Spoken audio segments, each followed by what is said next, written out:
Now that your head is above it.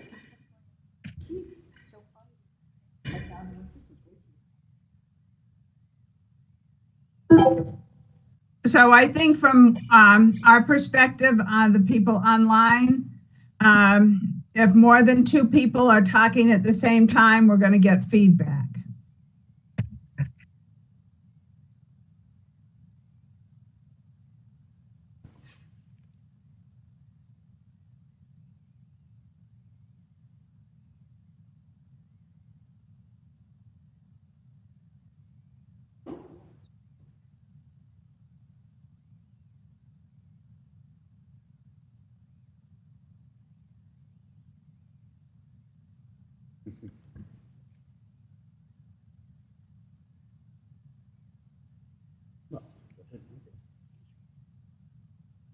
Madam Chair, I will raise my hand if I need to be acknowledged. I'll just keep myself muted and standing by.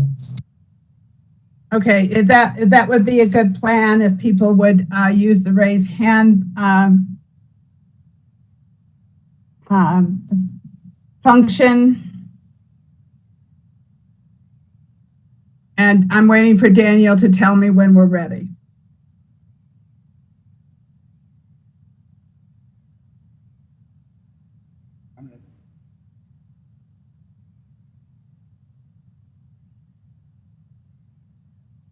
Madam Chair, I think we're good to go.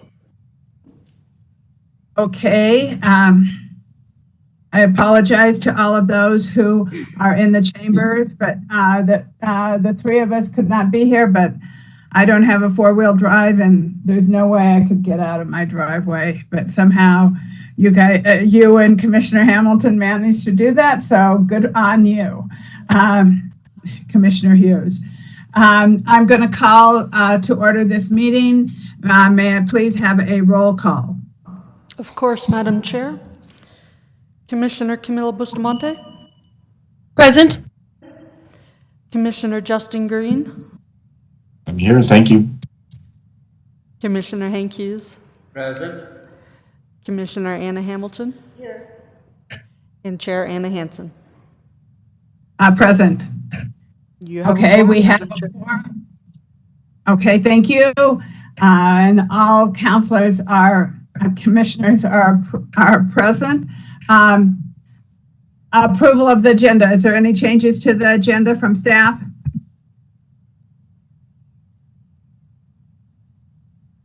Okay, hearing none. What's the pleasure of the board? I'll move to approve the agenda. I'll second that. This is Green. Okay, so I have a motion from Commissioner Hughes, a second from Commissioner Green. Roll call vote.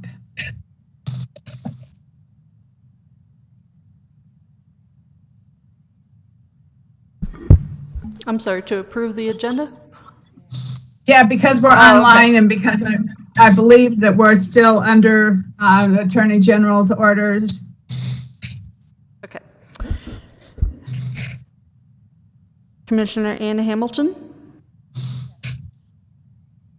Commissioner Hank Hughes? Yes.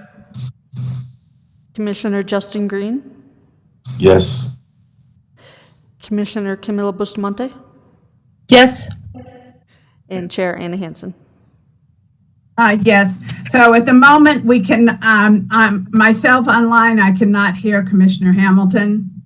I can hear Commissioner Hughes, just so you know. So the agenda has been approved. Now, was that you, Commissioner Hamilton?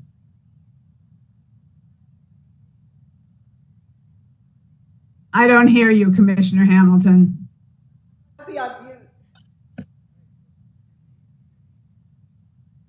Okay, I hear one vague sound from you and that's it. So, if you need to talk, we're gonna have to maybe work on that. So, I'm gonna go on to number 2, presentation and discussion. I have Growth Management Penny Ellis Green and County Attorney Jeff Young. And if you're online and you're one of the presenters, please turn on your screen.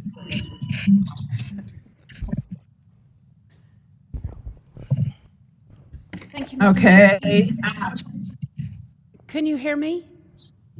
I can hear you. Okay, great, thanks. We got new mics out here. If it is okay with the commission, what I would like to do is to read through my report and then have Earl present some of the exhibits and some of the data and the maps. And then we can go back and take each point as it comes. Some of the data that we'll present may affect some of the earlier on points, and so we would like to be able to present all of that first before discussion. I think that is a good plan. So please proceed with presenting, and then we'll go back and talk about each of the points. So thank you, Penny. Thank you. The Commission studied or commissioned a study related to short-term rentals. This was presented to the board on October 31st, and it's attached as Exhibit A. The data reviewed and provided in the study did not find that at current levels there was a drastic impact to communities.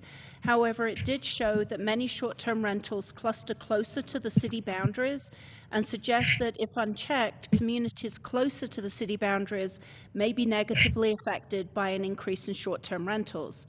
In addition, the survey conducted by Southwest Planning and Marketing raised concerns about the size of some short-term rentals and the inconvenience to neighbors. The key recommendations were as follows. 1, consider making the license and registration fees for owner-occupied short-term rentals to be the same as non-owner-occupied short-term rentals, unless the short-term rental is a room within a private residence. And staff's considerations on that were that business licenses and registration ordinance has only 2 categories. The business registration, which is automatically renewed and costs $35 a year, and the business license, which is for a licensed activity for which the short-term rental ordinance set a cost of initial review for non-owner occupied short-term rentals of $375. There is not a third category that we can use for rental of a room within a private residence, and the business registration renewal is established, and a change in policy to require renewal would affect hundreds of businesses. In addition, the staff time to process and enforce renewals for all business registrations just cannot be met. Initial staff presentation of the short-term rental ordinance was to only have licenses, and the board then requested a split to owner-occupied and non-owner-occupied. So we have processed hundreds of registrations in this way. It does make sense to have the distinction, as the board is considering limiting in some way non-owner-occupied. In addition, a premise that the short-term rental ordinance is that owner-occupied short-term rentals will entail less enforcement costs. And finally, to the extent that non-owner-occupied short-term rentals are a means used by the county residents to make a living in the county affordable, the lower registration cost supports that policy goal. Staff's recommendation is that there's no change to this portion of the short-term rental ordinance, and owner-occupied short-term rentals be required to obtain a business registration, and non-owner-occupied short-term rentals be required to obtain a business license as is currently required. The second point was consider only allowing owner-occupied short-term rentals. This would be a policy decision and a change from what is currently allowed. The study concluded that short-term rentals were not having a material impact on the availability of affordable housing in the county. There has been no data that shows that all non-owner-occupied short-term rentals violate the regulations.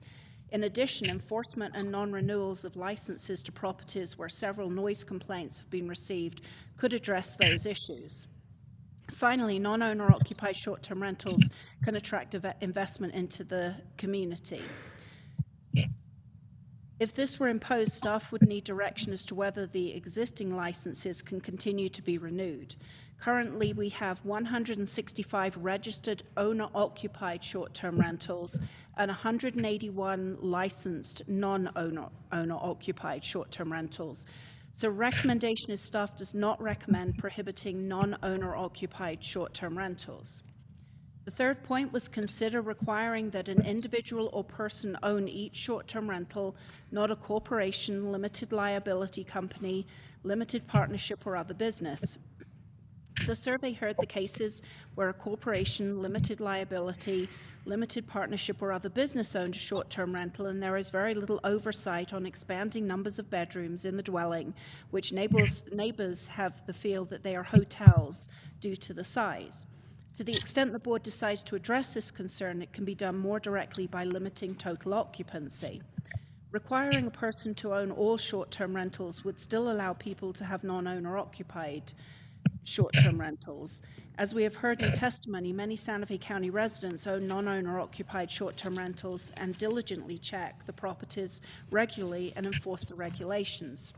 Individuals may want to establish an LLC for liability issues, and family trusts may have a dwelling that they want to use as a short-term rental. This restriction would unduly interfere with the business and estate planning of individuals. This will still allow for economic development within the county, but may hold the individual more responsible. Other limits may be more appropriate to control the larger short-term rentals. If this were to be imposed, staff would need direction as to the existing licenses.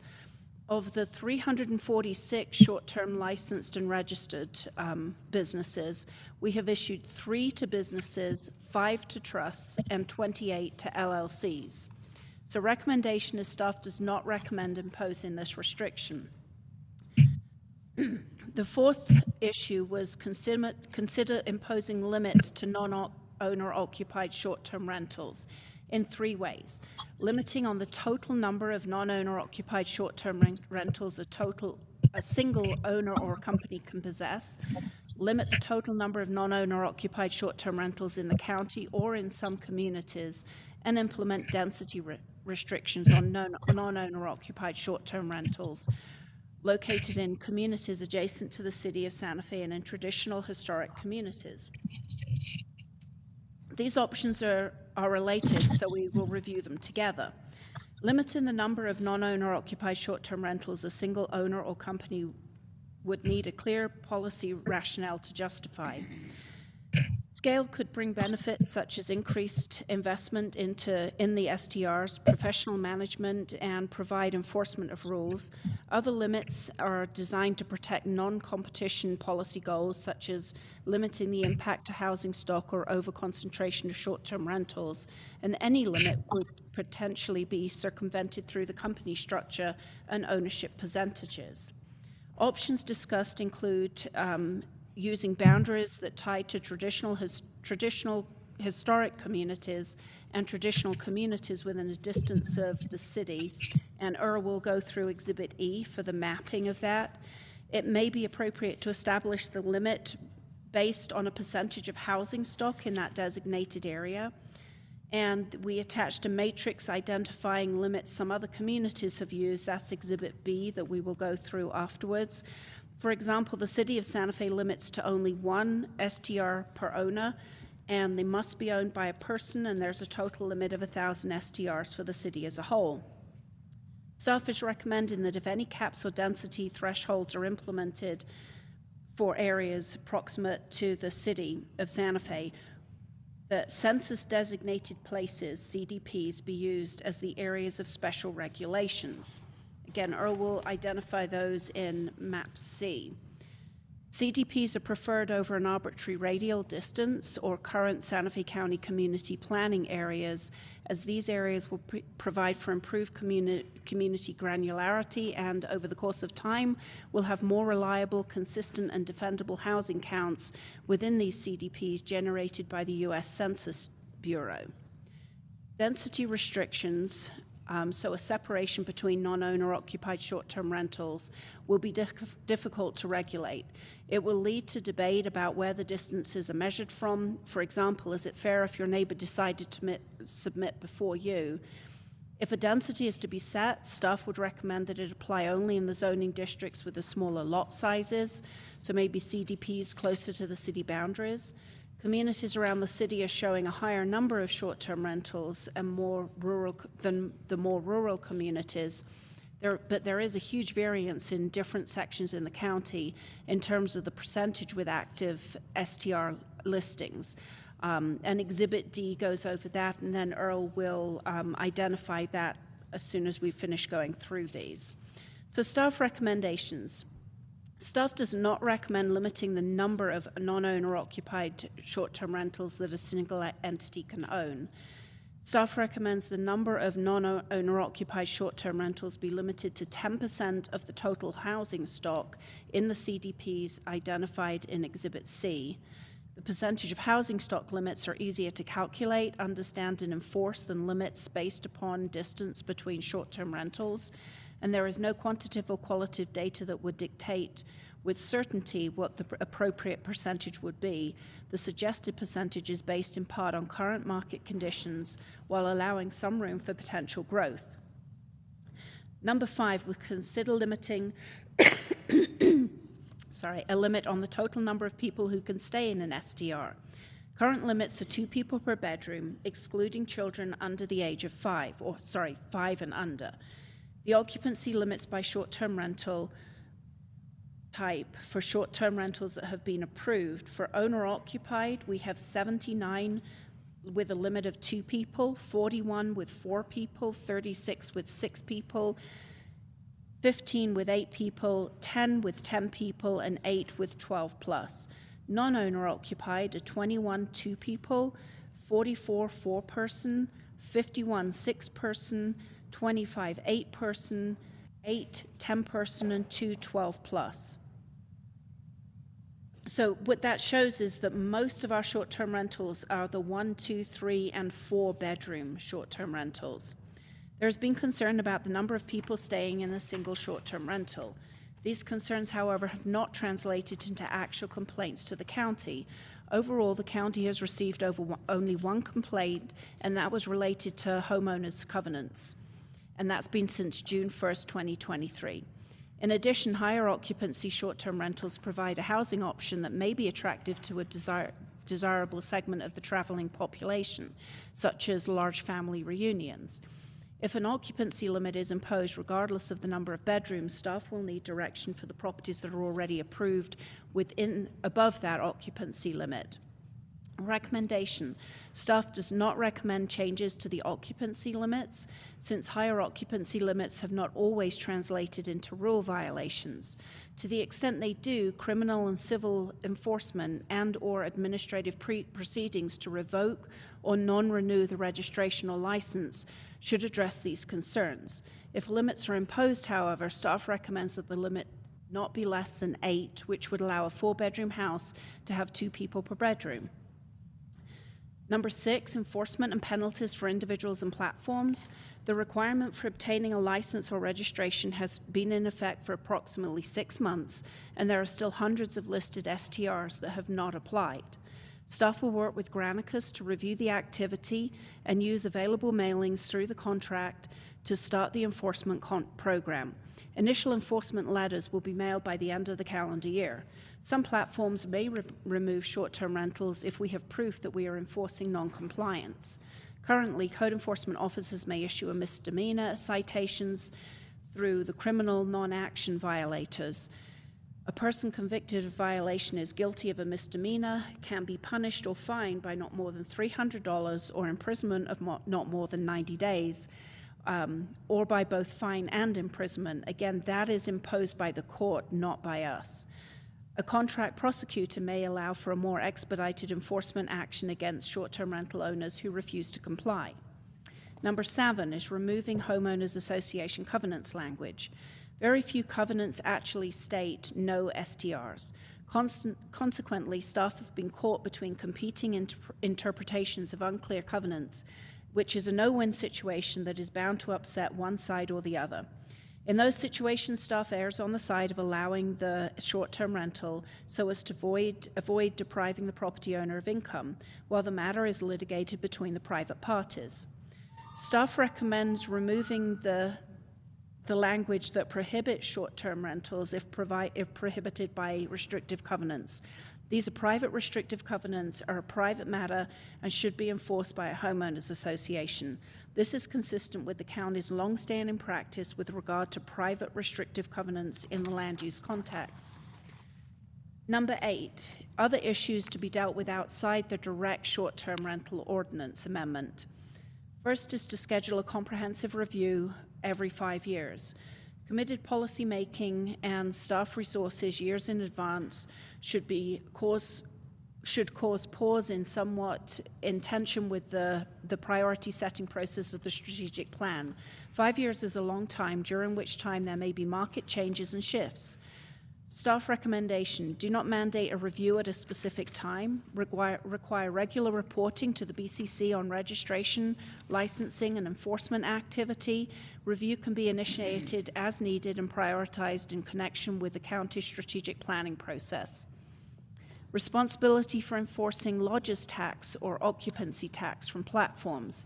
The amended lodgers tax ordinance already requires short-term rental platforms that display listings and facilitate payment of rent to collect occupancy tax on behalf of the short-term rental vendor. The Treasurer's Office is ultimately responsible for collecting the lodgers tax. The Lodgers Occupancy Tax Ordinance 2023-2 allows for criminal penalties not to exceed 90 days in jail or fine of $500 for each violation. The New Mexico Tax and Rev Department is responsible for enforcement of GRT tax. Staff recommendation. Staff does not recommend a change to the Lodgers Tax Ordinance. Streamline the short-term rental renewal process. Staff has already begun working on this. The amount of staff time to review an issue of initial registrations and licenses has taken that the review of the initial registration licenses has taken is not sustainable for renewals. Staff does not recommend making a change to who can apply for registrations that have automatic renewals. For license renewals, the proposal is that renewals where nothing is changing will ask for general contact information and the last year's license number and anything else such as water restriction readings, and then staff will process the new license with no other information needed. The online permitting system is in a test environment now, and we would expect to have it up and running in a few months, so renewals should be easy. So staff recommendation is no ordinance changes needed for the renewal process to be streamlined. That is something that we will be working on anyway. The next was educate the community how to request tents, RVs, and domes. These uses are allowed through a conditional use permit or an administrative approval in many zoning districts under the SLDC. Staff can produce a more comprehensive checklist or packet to assist those with this type of use. If such uses are approved, they do not require a short-term rental license or registration, any more than a hotel, a bed and breakfast, or an RV park does. They would be done through general business registration.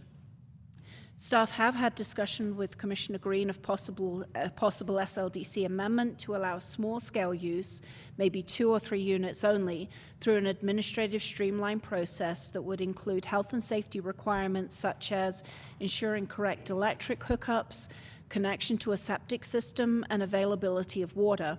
Many people have these structures on their property. They do not use them as short-term rentals, so research and safety concerns need to be reviewed.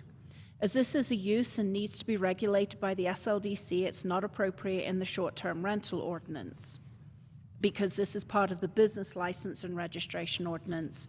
An SLDC amendment would need to be included in the strategic plan and prioritized.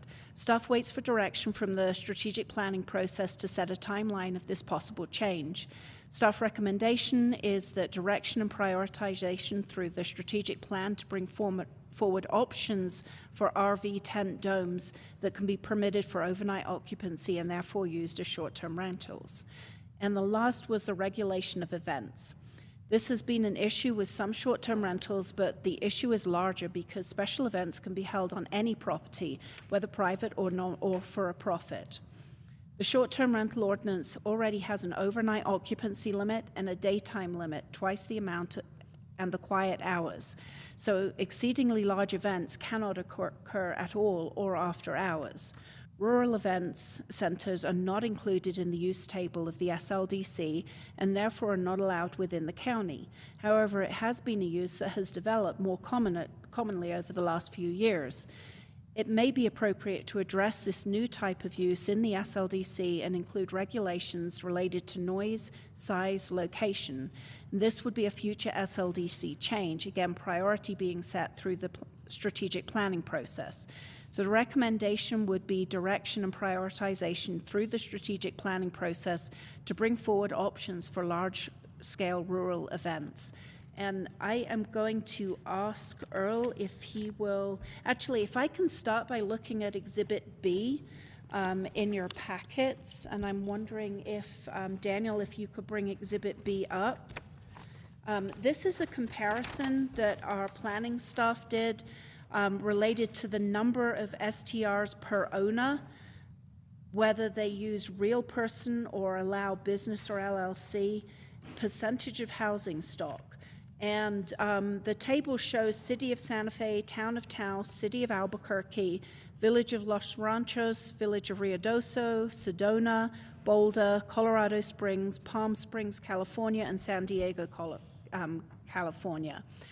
You'll see that very many, or very few of them actually require real person, and some of them that do say that, that you could also be a nonprofit, an organization as well. And then there's the number per owner. Several places have done that, and the percentage of total housing units. What I would say is that we are different from the City of Santa Fe as far as we have a lot of diversity for lot sizes throughout the county. And in areas where we have 1 unit per 160 or 1 unit per 10 acres, has a different kind of feel with short-term rentals than the City of Santa Fe, where the houses are very, very close together. And from that, I'm going to ask Earl if he could bring up and discuss the CDP map and the short-term rental units by CDP from information we have from Granicus, and then the map of the traditional and traditional historic communities in the 5-mile boundary. If Earl is able to bring that up. Penny, could you tell us what exhibit you're looking at? Because I think those of us online, we can pull up the exhibit on our computers, but we need to know exactly what exhibit you're looking at what time. Sure. Exhibit C is the map of the CDPs within 5 miles Okay. of the city limits. So again, that is C. You share? Thank you, Penny. And Earl is going to try and share his screen and give some information about those census data tracks.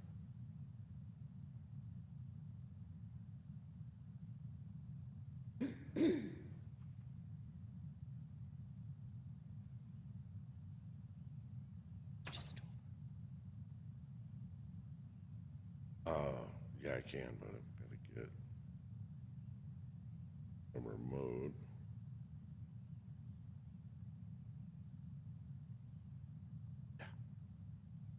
want to go through that one. If I can,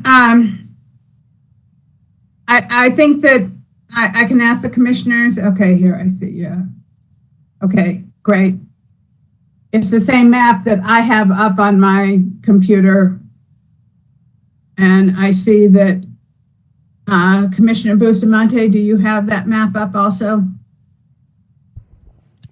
Yes, I do. Exactly the same one. So what I'm sharing is a live version of that map. So we will be able to kind of move around in it. But essentially it's showing the census designated places in the vicinity of the city of Santa Fe. The sort of magenta line on there is the 5-mile buffer of the city of Santa Fe. Oh, Earl, what's showing on my screen, what you're showing is only a portion of the map. Those of us who have the map, we have whatever you submitted in the packet. There you go. That's better, but it's not the whole outline. If you could shrink your left panel, that would help. Yeah, absolutely. Got to give it. Appreciate it. Thank you. It's remote, so it's a little slow. And excuse the, yeah, it's going to take a little bit of draw time. So yeah, that's the full extent of the map. I can come out a little farther, but again, we have the 5 mile limit and the cluster of CDPs that are immediately abutting the city. I brought it up this way because we can actually zoom into it and pick it apart, so to speak. But again, the recommendation was to use these CDPs if we are to consider density limits in these areas.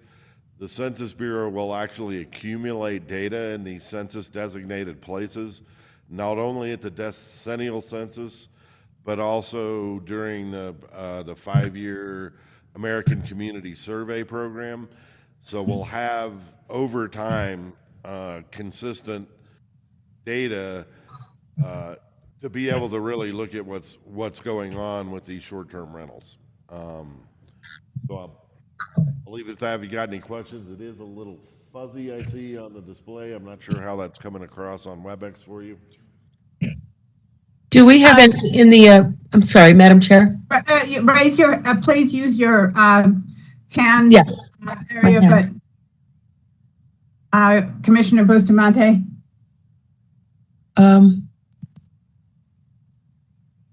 There we go. Sorry about that. Do we have any in the Edgewood area? I recognize that we're only looking at the 5 mile buffer, but I'm wondering if I was just, being able to see the entire county. Well, Edgewood would have their own regulations. But outside of the, so we have the Stanley, Gloria, that's fine. Okay, I see. Thank you. Not a problem. When I can give you a second, I'll just zoom into that area so it's a little clearer. But yeah, we have the Golden census designated place, San Pedro, Cedar Grove, Thunder Mountain. Barton actually spans both Bernalillo and Sandoval County, and then we also have the Stanley CDP down south. But as you can see, again, there's not the dots on this map. Let me zoom in a little more. We don't have a lot of short-term rental activity down there. The red dots are actually operating without a license. And the Stanley Glorietta area? Let me get over there. Thank you. I appreciate it. I'm sorry, I didn't raise. Let me take my hand No down. problem. And that's just bear with the little kind of lag times. Moving north, we do have the Galisteo CDP. So let me zoom into that so you can kind of see that area, because that's quite a bit of activity there. We do have a couple of licenses that have been issued. Those are non-owner occupied, these two little blue triangles, if you can see them. I can zoom in a little better. Again, not sure how it's coming across on WebEx. The gray dots are STRs that have been active in the last 2 years, but are not currently active. And we'll get into that when we look at the spreadsheet of these numbers by census designated place. Unfortunately, we concentrated on the extraterritorial, well, not the 5 mile area. Sorry, I don't want to go extraterritorial on you, but. I understand. Thank you.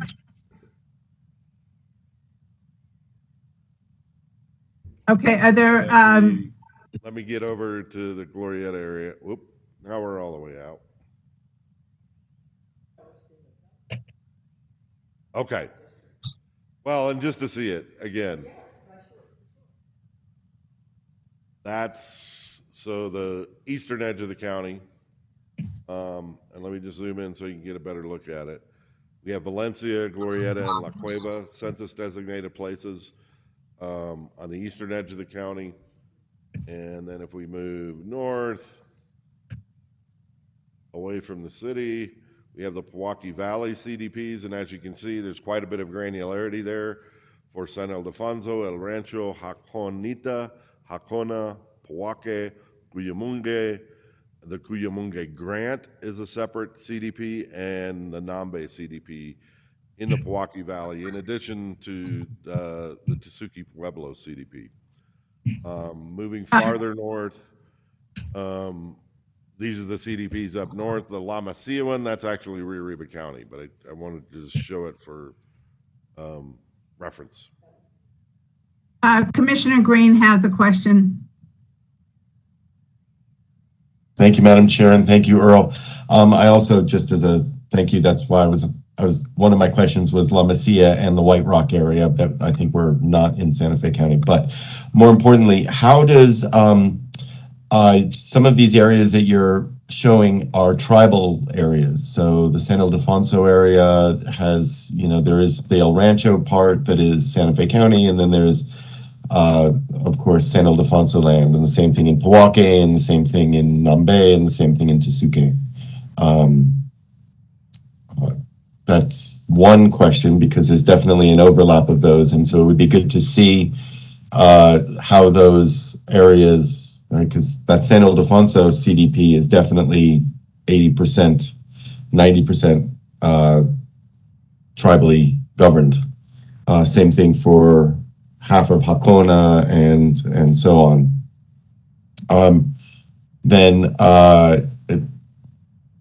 Just on that map, one.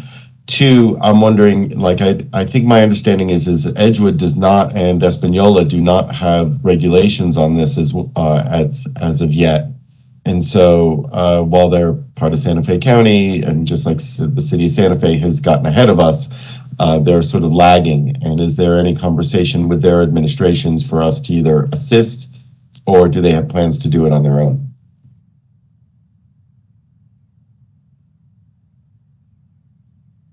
Sorry, that was a lot of questions.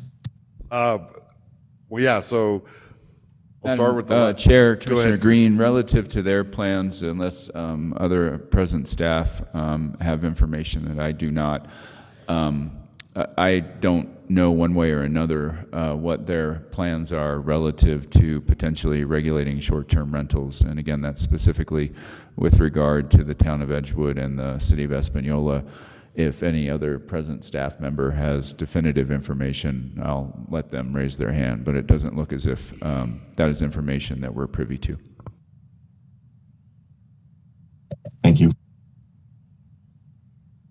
And in terms of the mapping and sort of parsing out San Ildefonso and all of the different pueblos on this, I think it would be useful, maybe, obviously not today, we're in a meeting right now, but to just sort of show that these are other governed areas that are not our responsibility or jurisdiction.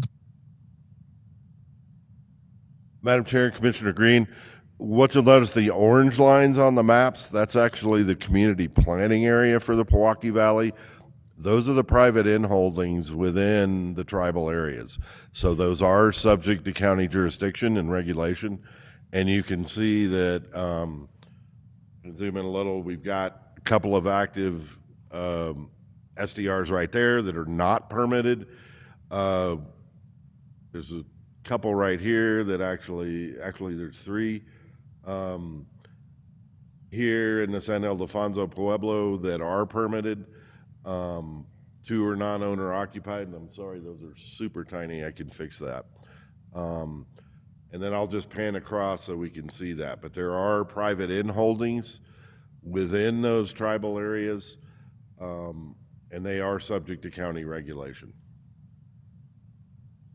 Okay, thank you very much. And I'm sure somewhere in your layers over there, you have a layer that shows the borders of the pueblos, so we can sort of see those things. But it's fine. It's more of a between now and later final regulations point that we'll look at those more closely. Thank you.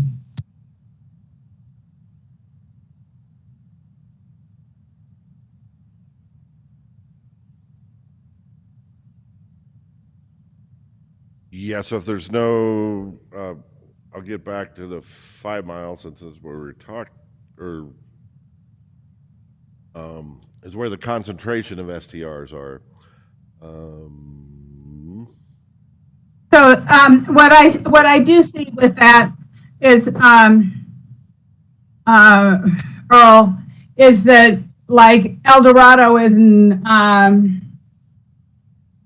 Canyoncito, there are census designated areas, CDPs, but they're not within the 5 mile. So from my first initial response is that we should be doing, as you suggested, the CDPs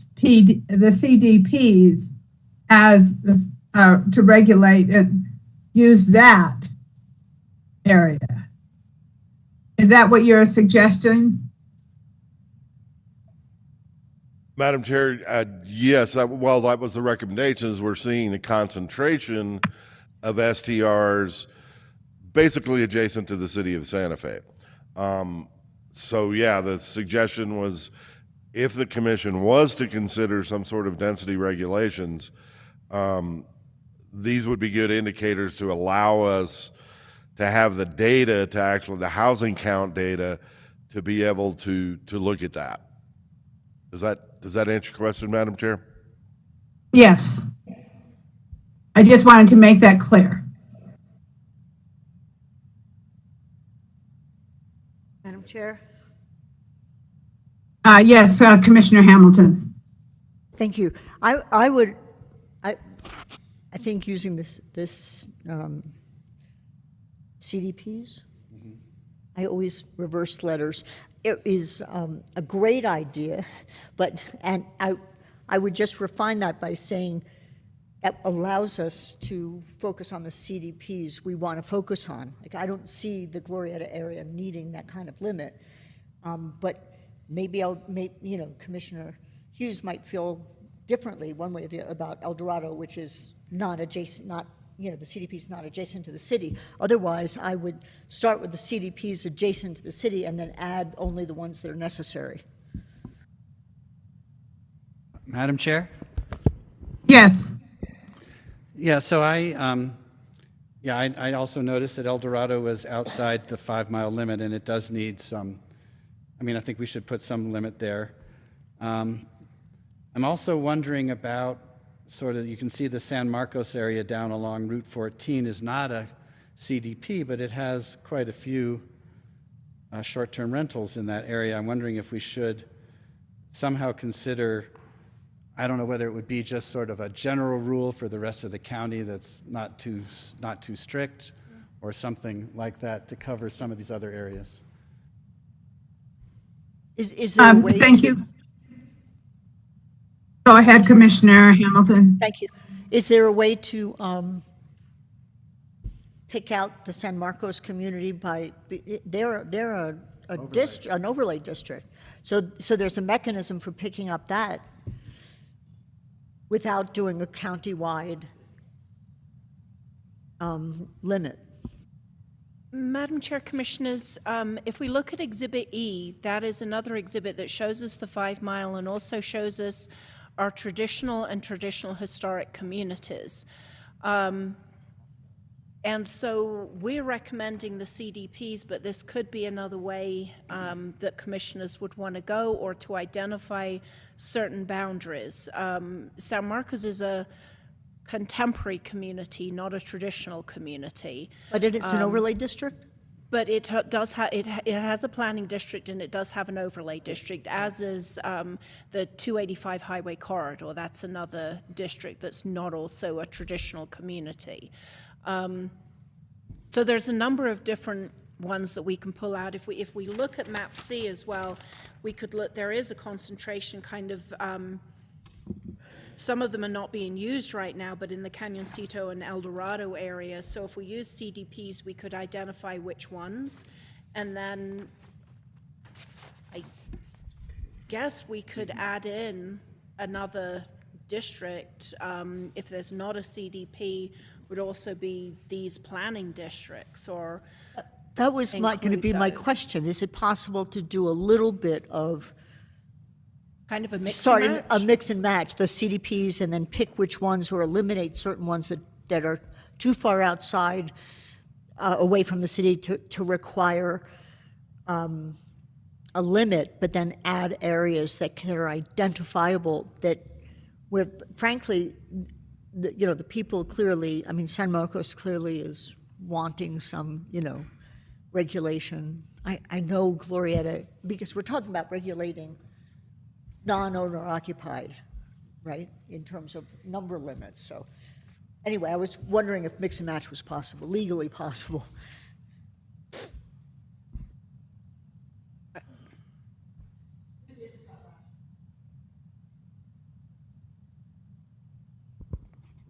If someone's speaking, we can't hear you. I just added, use a mix and match within a rational limit. Yeah, I heard you, Commissioner Hamilton. Nobody else started but, speaking yet. Okay. Madam Chair? Yes, Commissioner Hughes. I mean, given the number of comments we got from the Madrid or maybe it was just Madrid, but I think we'll have to look at some communities that are a little further out, because Madrid is, not in the 5 mile or even close to it, but I think, as I recall, there were quite a few STRs in Madrid, and some people were looking for some regulation there. But is it a CDP? It is a CDP, so we can use the CDP designation. I mean, I think that is the starting point, so to speak, to use the CDPs as the place where we want to regulate and limit the non-owner occupied. I just want to repeat myself, Madam Chair.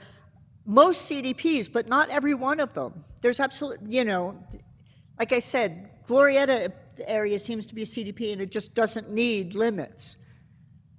But there are many other it's a good starting point. So if we can take out unnecessary CDPs and add in communities, if they're, and maybe I'm wrong, we'll get comments, and if Glorieta needs it, we'll do it. So the CDPs are a great start.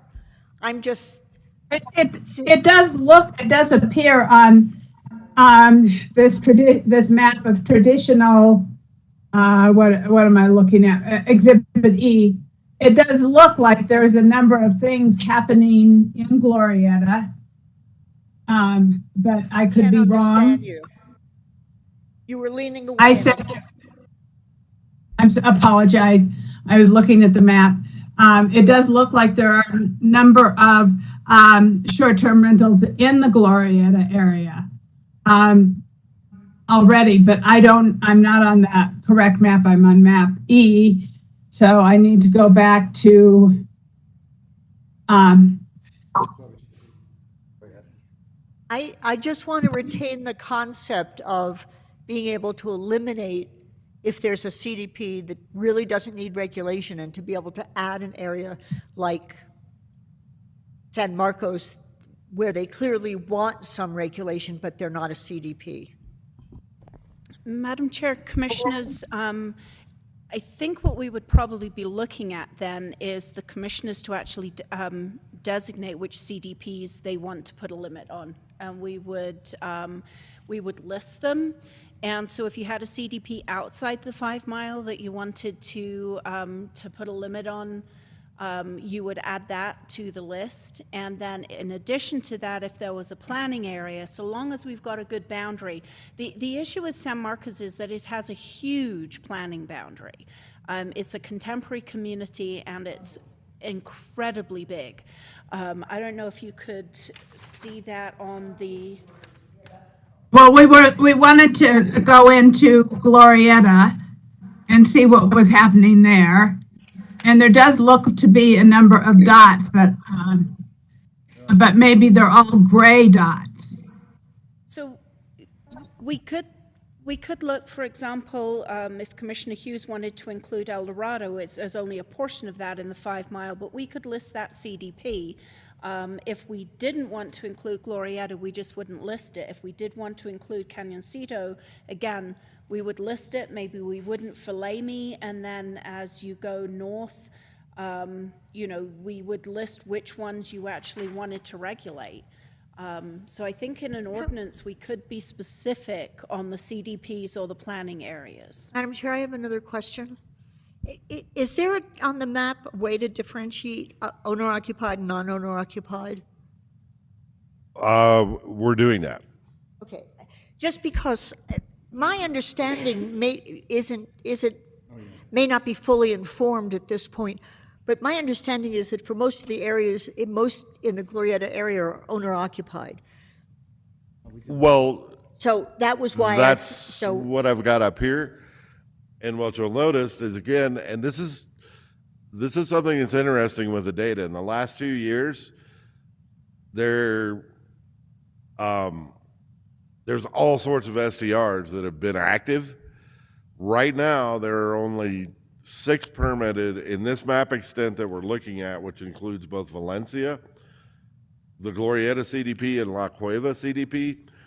There's only 6 permitted STRs in those 3 CDPs, and that's the numbers that you're seeing here. The STROs, that's a owner-occupied.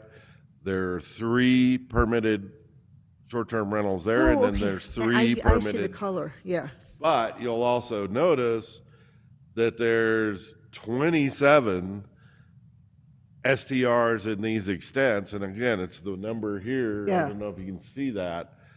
I should have made Yeah, I this a can little see it. bigger. I can see it. That have been active in the last 2 years in those areas. And that's also something you'll see on the chart when we get to Exhibit D. You can walk through that. But there's a very large number of active STRs, and I don't think we have the data yet to really understand the STR market and how seasonal it is. And if these are going based on seasonal residents who are here at one point, probably maybe less than a couple of months, and then having it as an STR during those other 10 to 8 months or however long they are. And according to our regulations now, those would be considered non-owner occupied just by the occupation, 270 days, that in order to qualify for an owner-occupied STR license. Or, I'm sorry, registration. Well, The STRNs get a license, the STROs get a registration, a business registration. yeah, but, so you mean from going forward, there are never going to be any more STROs? No. That's why we are having this study session at this point, is to actually look at these data that we're seeing now and make those determinations. Is the current ordinance working, or do we need some tweaks to accommodate the market that we're seeing in Santa Fe County? So just to add to that, where we're looking at gray dots, that means at some point, they haven't been permitted yet, but at some point in the last 2 years, they have been on the short-term rental market. So what you may find is that if we look at this data from Granicus in a month, in 2 months, that some of those may turn as active because people have gone to warmer climate and they're renting out their house. And then during the summer, it would show that they're not active. So that's the information that we're getting from Granicus as we go. I think as it comes to, I think that we can provide a look of these, and we can provide the kind of data that we've got in the next table that Earl's going to go through for any of the CDPs that you're interested in. And we can provide that by the time we come back with an ordinance. And at that point, we can, during published title, we could go ahead and narrow down which ones you actually want to have included. So I would like to go on with the presentation. So Earl, would you please continue? Yes, Madam Chair. So we'll look at, I guess best thing is to look at Exhibit D, and again, these were only aggregated. We can produce this data throughout the county, but we concentrated again on the CDPs in proximity to the city of Santa Fe, because that's where we've seen the highest density. So let me bring up that, I need to stop sharing this screen.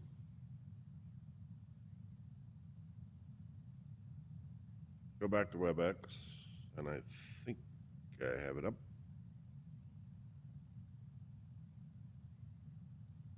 Yes. Right here.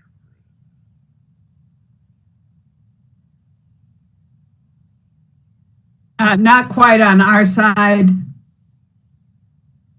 but I know that Commissioner Green and Commissioner Bustamante both can pull up Exhibit D.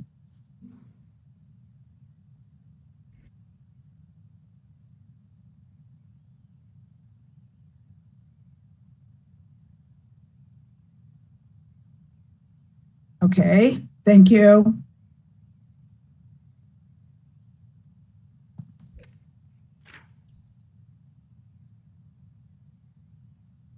Yeah, so let me explain this table, because you'll see there's multiple listings for each CDP.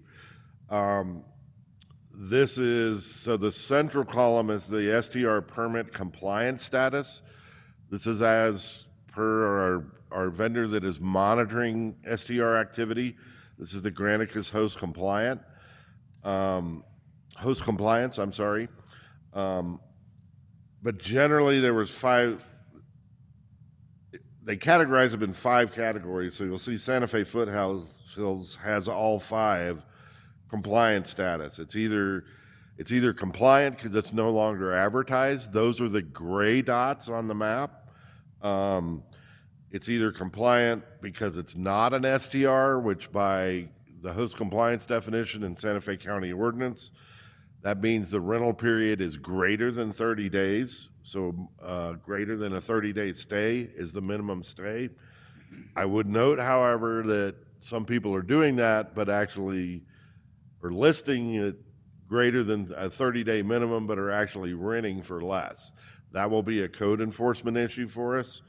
The compliant status of permit issued, that means we've actually issued a Santa Fe County permit, either an STRN for non-owner occupied or an STRO for owner occupied. A permit has been issued for those STR accounts.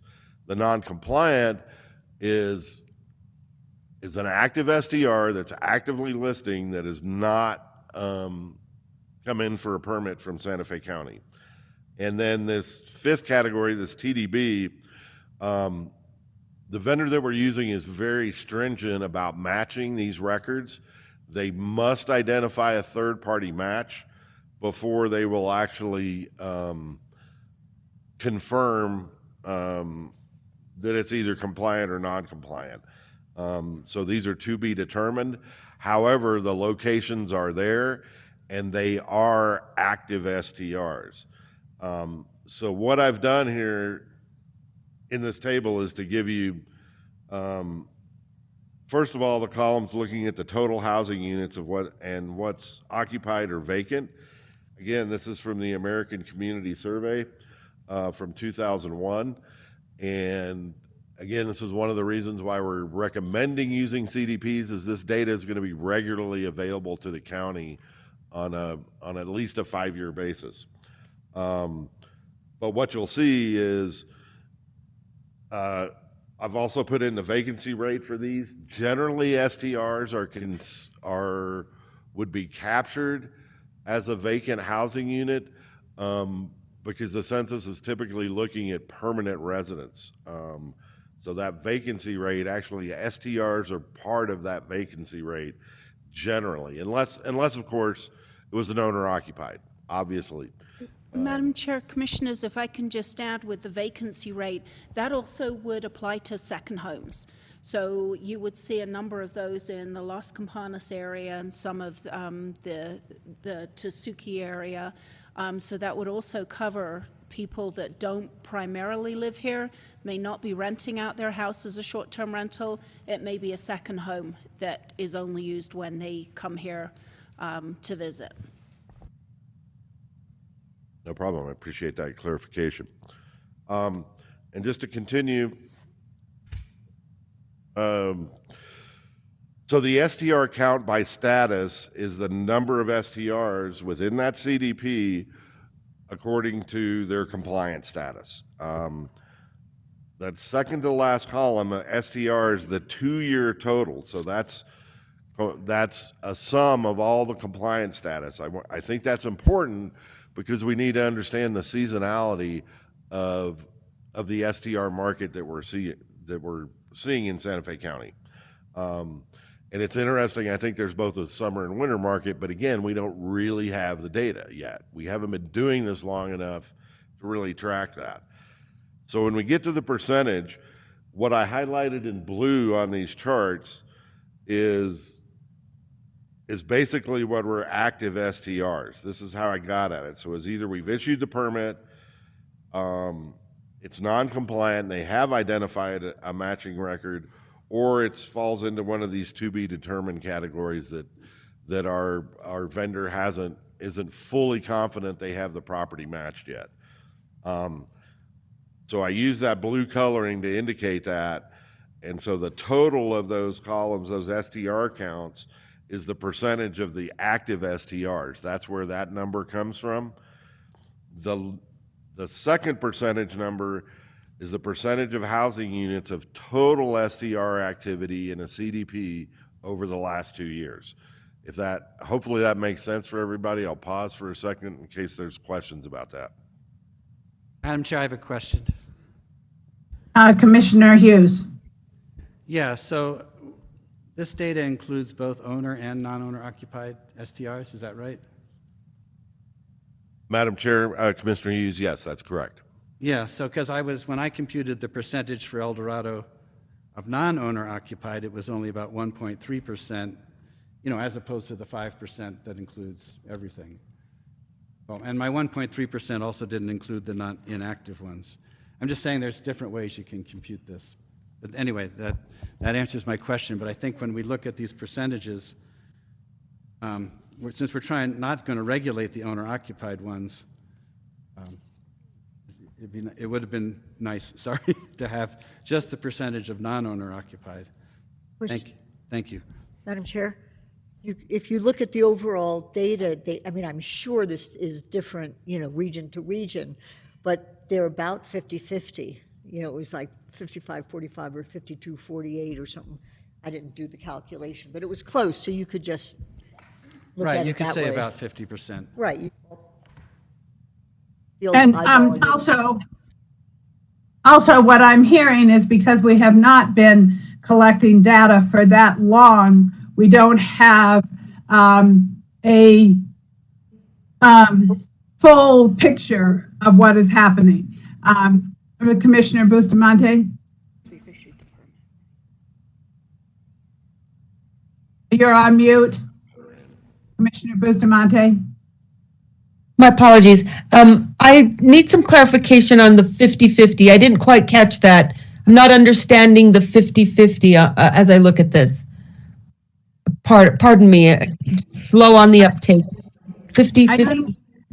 Madam Chair, I think Commissioners, sorry, I was going to Go give ahead, the very Jenny. latest data that Earl has is out of the 354 short-term rentals that we have processed, 171 are owner-occupied and 183 are non-owner-occupied. So maybe a few more non-owner-occupied. But I did want to add as well, the reason why we were saying the 10% is that if you look at these percentages, and then you back out the two areas where we have timeshares approved that were always approved for those that really don't need to be short-term rentals, and you would back out owner-occupied, the 10% would still allow you some expansion.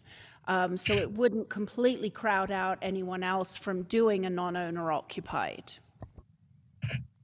Madam Chair? Yes, Commissioner Hughes. Yeah, and I guess my concern is that if El Dorado is at 1.3%, allowing it to go up to 10% would be a tenfold increase in STRs, which I think would be totally inappropriate for that area. Are we thinking that for each seat? Okay. Well, I was exaggerating for effect. I'm just wondering, are we going to do a different percentage for each census designated place? I don't know if we want to do that. That would make it really complicated. I would think that's over the top. I think what El Dorado on this data sheet is at 5.3. Am I not Right, but correct? 5.3 is all the owner occupied, or the mostly owner occupied, which we're not going to regulate. What I'm concerned about is allowing a sevenfold increase in non-owner occupied. And if we do put limits, so let's say some places have already reached their 10%. So if we limit some places, if we limit everybody to 10%, then the places that are already at 10%, there'll be no new ones there, but it'll push them into the areas that aren't maxed out. So anyway. Okay, I'm going to go to Commissioner Green.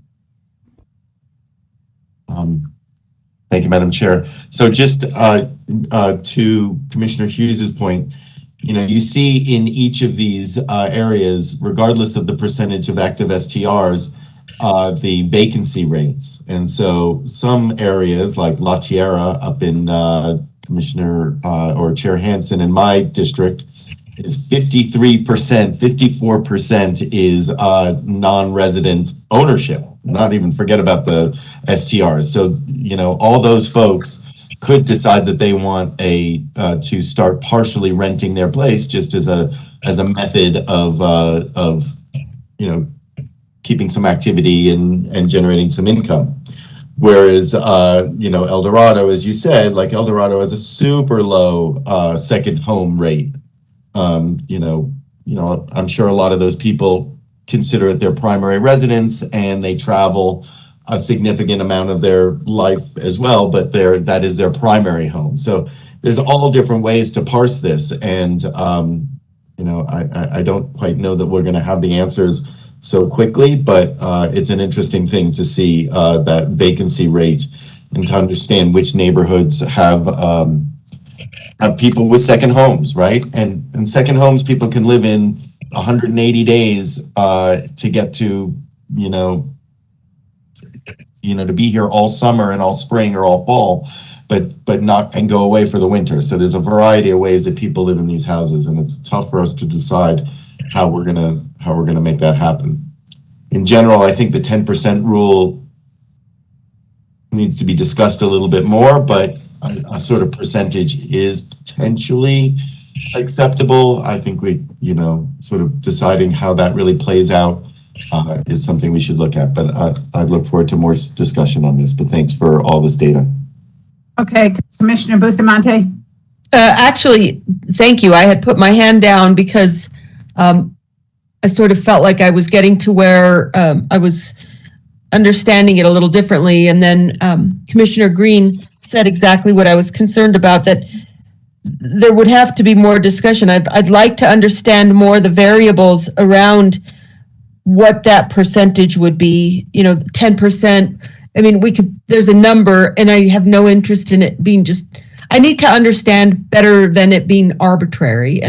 So understanding the factors that will dictate the percentage. And I know it's not arbitrary, but just understanding how we would get to this percentage. And that my hand went up during the part of the conversation that said, well, we wouldn't dare go to have a different percentage for each of these different areas. And that just leads me to then what are the overarching variables, the factors that are being considered when we're establishing these percentages. And I, like Commissioner Green, look forward to understanding that better.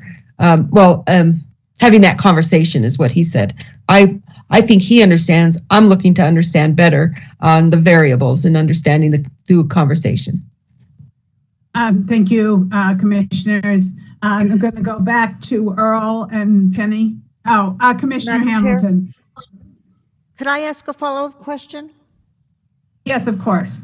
Thank you. It's just kind of a detailed, Commissioner Green's point made me think of this.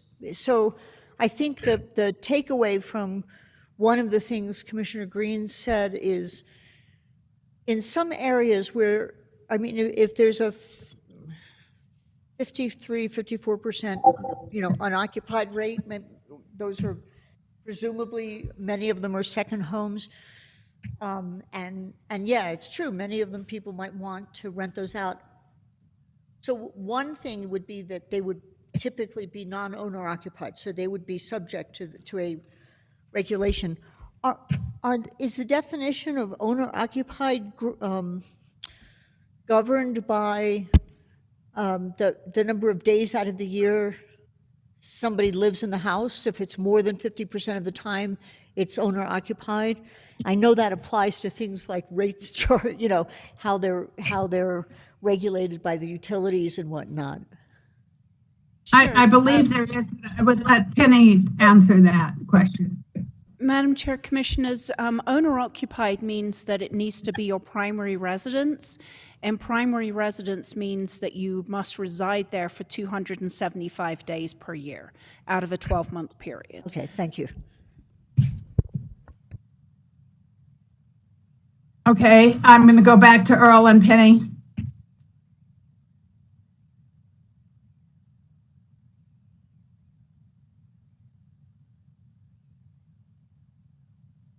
Okay.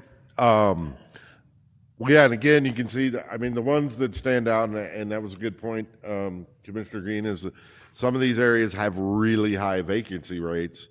In addition to, and some are actually zero, which I'm a little suspicious of, but that's super suspicious of data. The American Community Survey is estimates. That needs to be understood. The only time we have good, solid housing counts is every decennial census.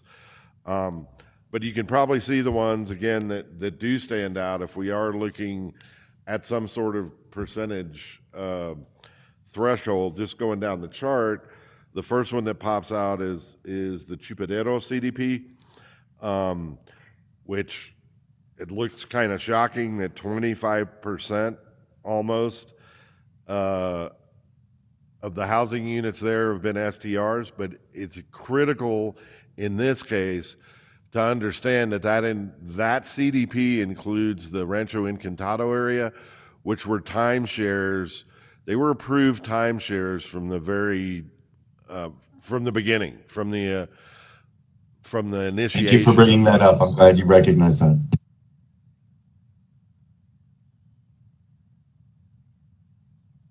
Yeah. Well, that have been active.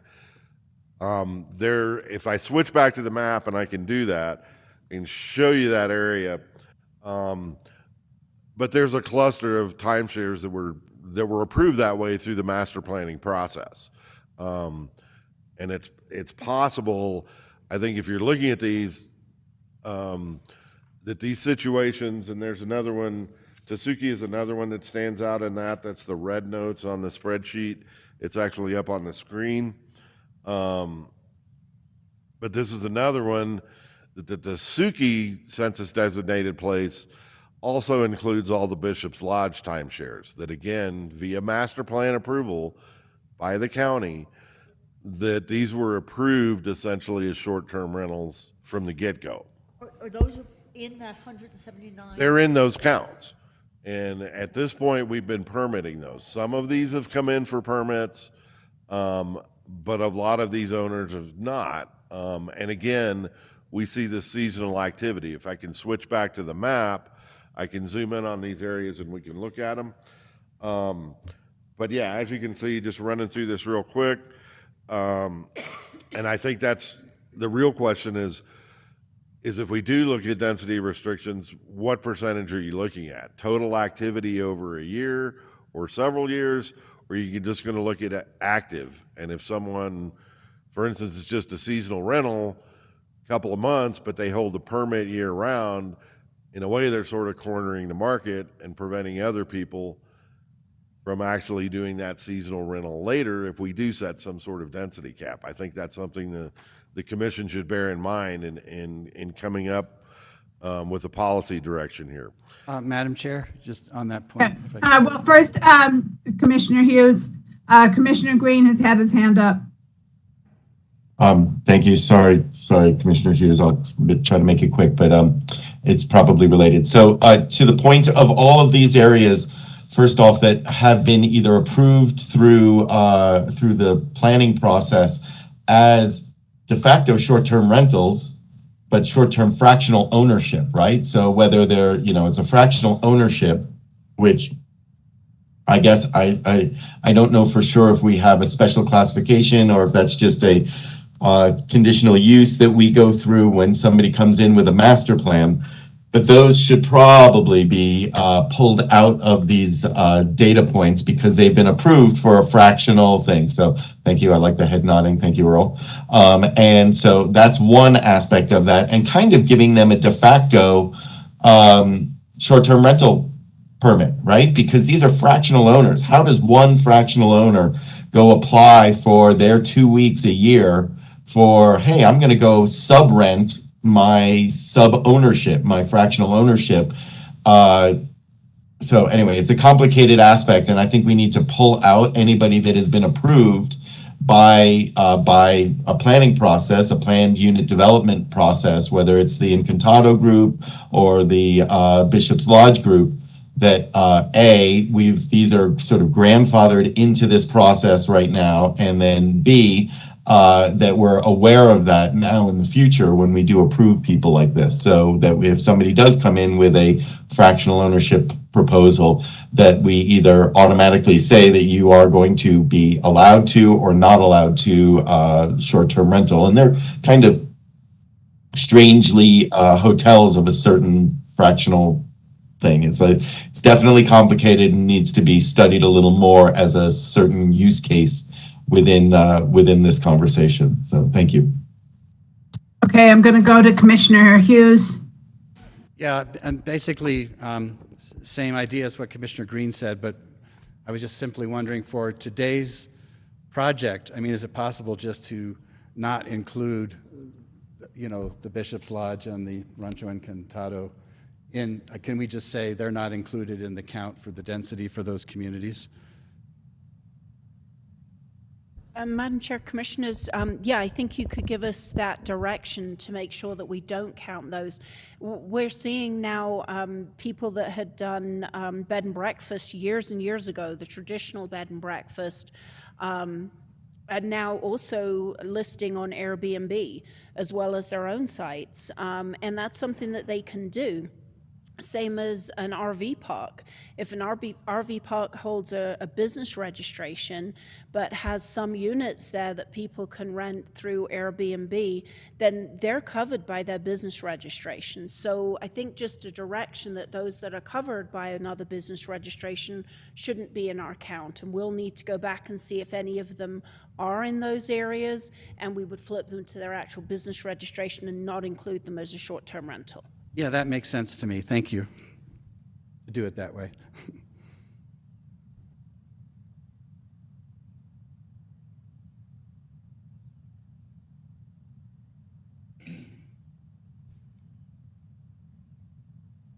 So Okay, where are we? Where are we moving on, Earl? yes, Madam Chair, I believe so. It's the discretion of the board. Any questions on this? On the numbers we did put together, I think the numbers actually are kind of there. We do have higher ones indicated. The Tasuki area is close to 10% of active STRs, but again, we have that issue of removing those counts. We haven't done that yet. Chupadero is the same place, but again, it's an almost 30% vacancy rate anyway. As Commissioner Green pointed out, those are second homes anyway. So that's something we need to refine our data and look at that at the discretion of the commission. So I'll leave it at that unless there's any questions of the table, and I can share the map if there's particular areas you want to look at. I think I'll stop sharing this, the, I think it's been very helpful to see this list that we have of, short-term rental units by census designated places within a 5 mile and including El Dorado. So let's move on to the next part of the presentation. Madam Chair, do you think we could take a very short break? Okay. We can take a short break for the people in the chamber and for anybody else.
took a look at the road cameras. Yeah. Out, Are we going to sleep here tonight? well, the highway out to, Do you live in Glorietta, or where do you live? I live in Glorietta. In Glorietta, that's what I thought. Not the village. Okay, so we can hear you. So it sounds like everybody's back in the chambers. I didn't hear. We're still waiting for a few people to get back, Madam Chair. Okay.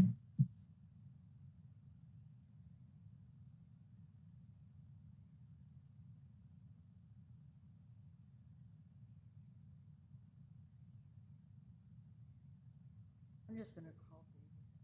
So what does the road look like? Pretty snowy? Yeah. I mean, the highway looks clear enough out to, I think the Suez Road and the St. Francis cameras, Glorietta cameras, it's almost complete. Oh.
Okay, are we ready out there?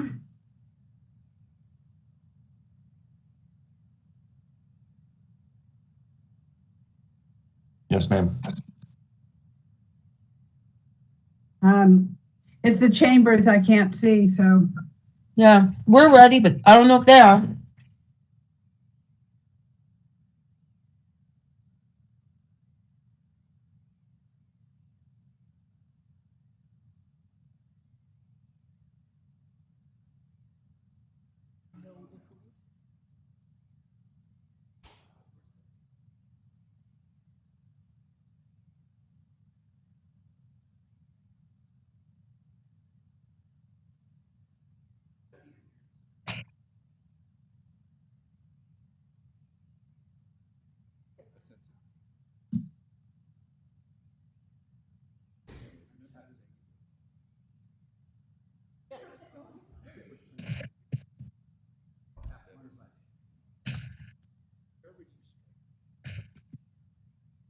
Okay, I can't see you yet, but are you back in the chambers?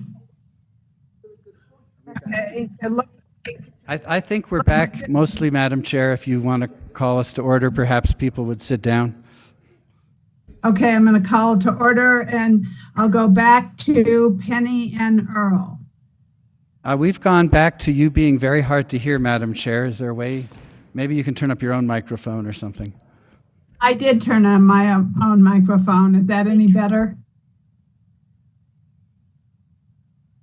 I think they're working on it here, so we'll be able to hear you. Yeah, and I Yeah, got I you think it's- loud and clear here.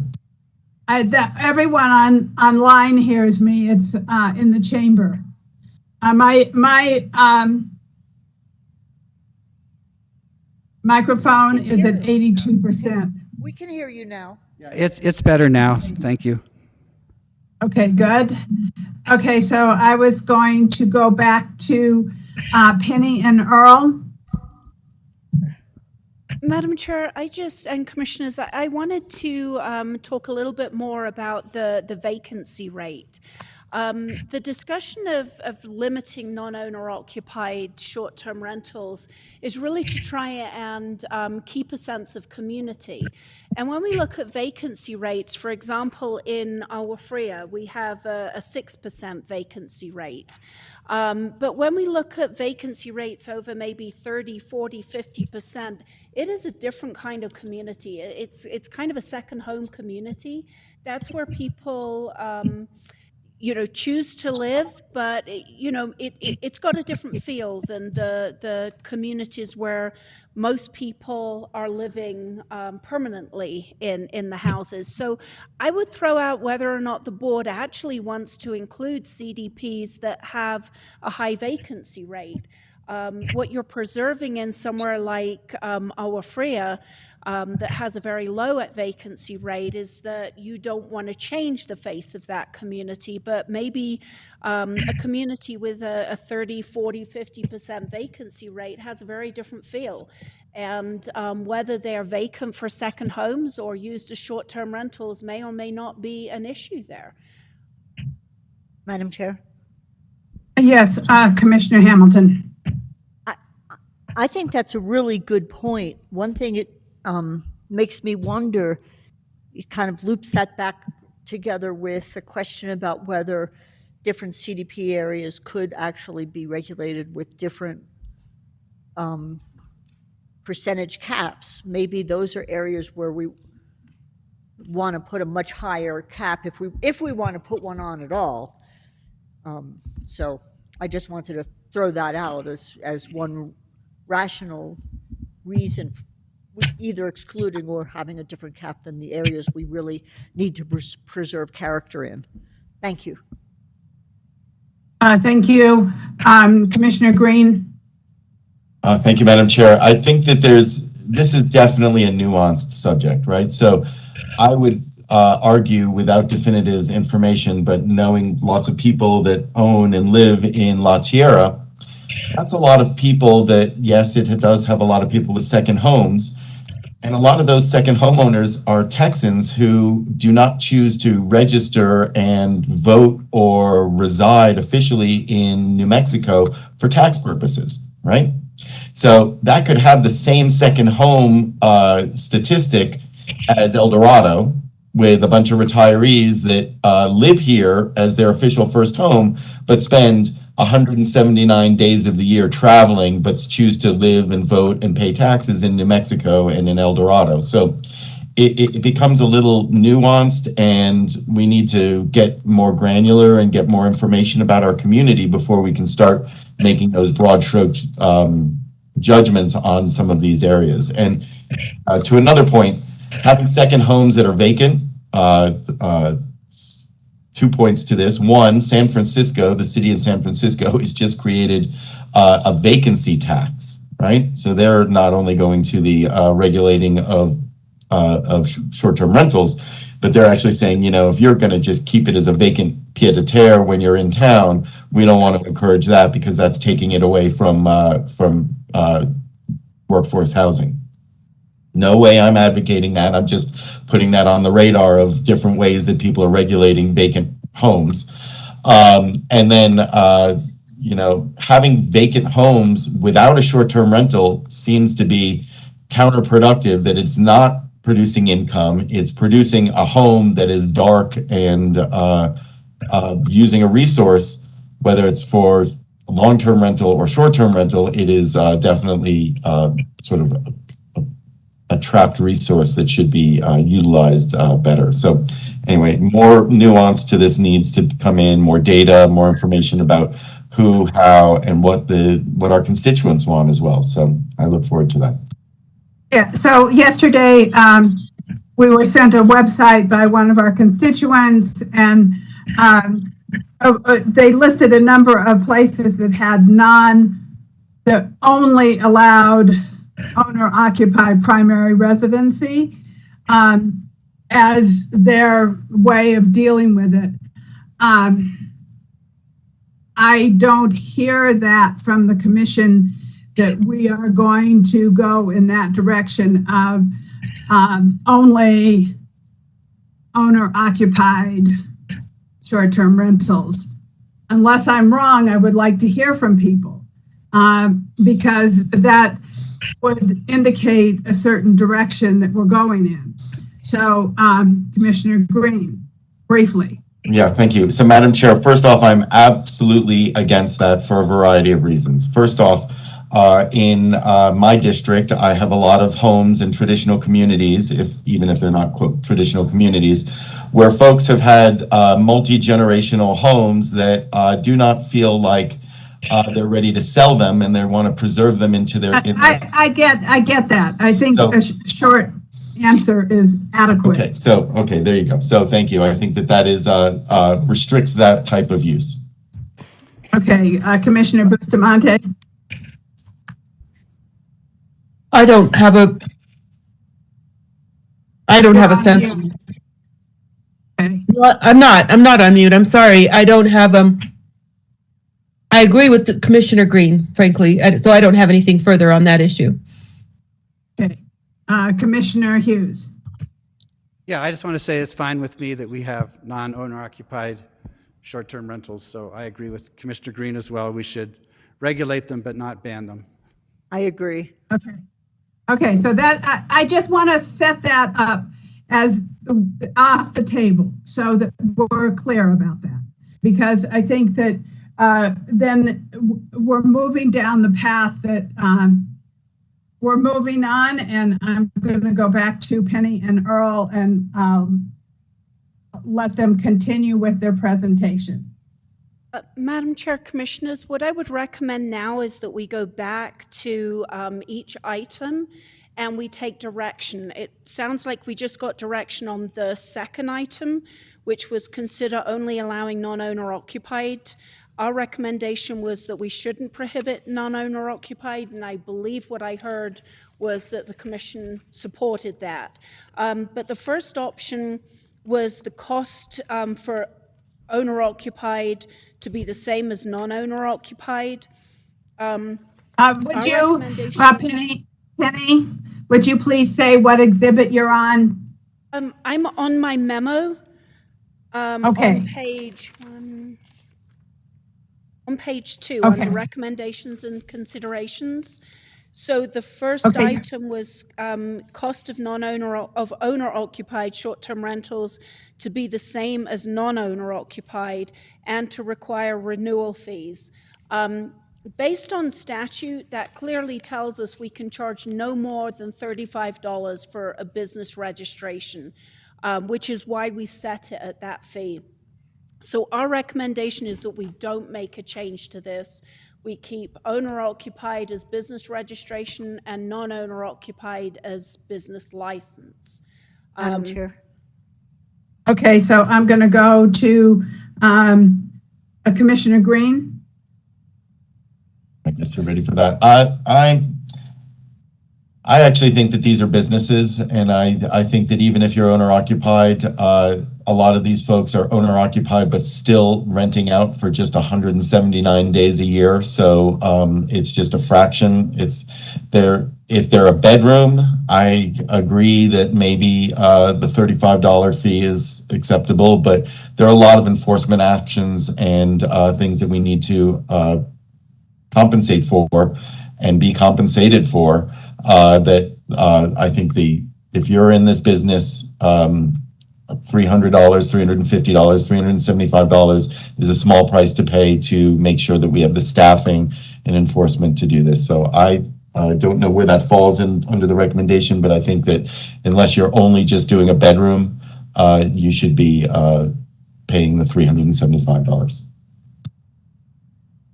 Commissioner Bustamante?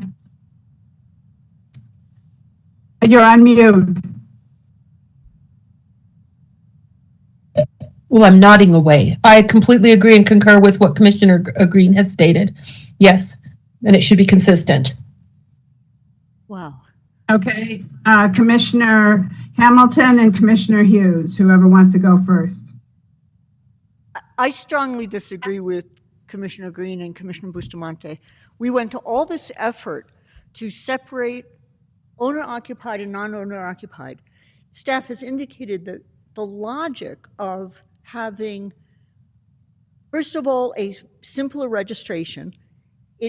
This falls into the regulation the way it is, and there is minimal, and the whole point of justifying owner-occupied was there were two things. One was they're there.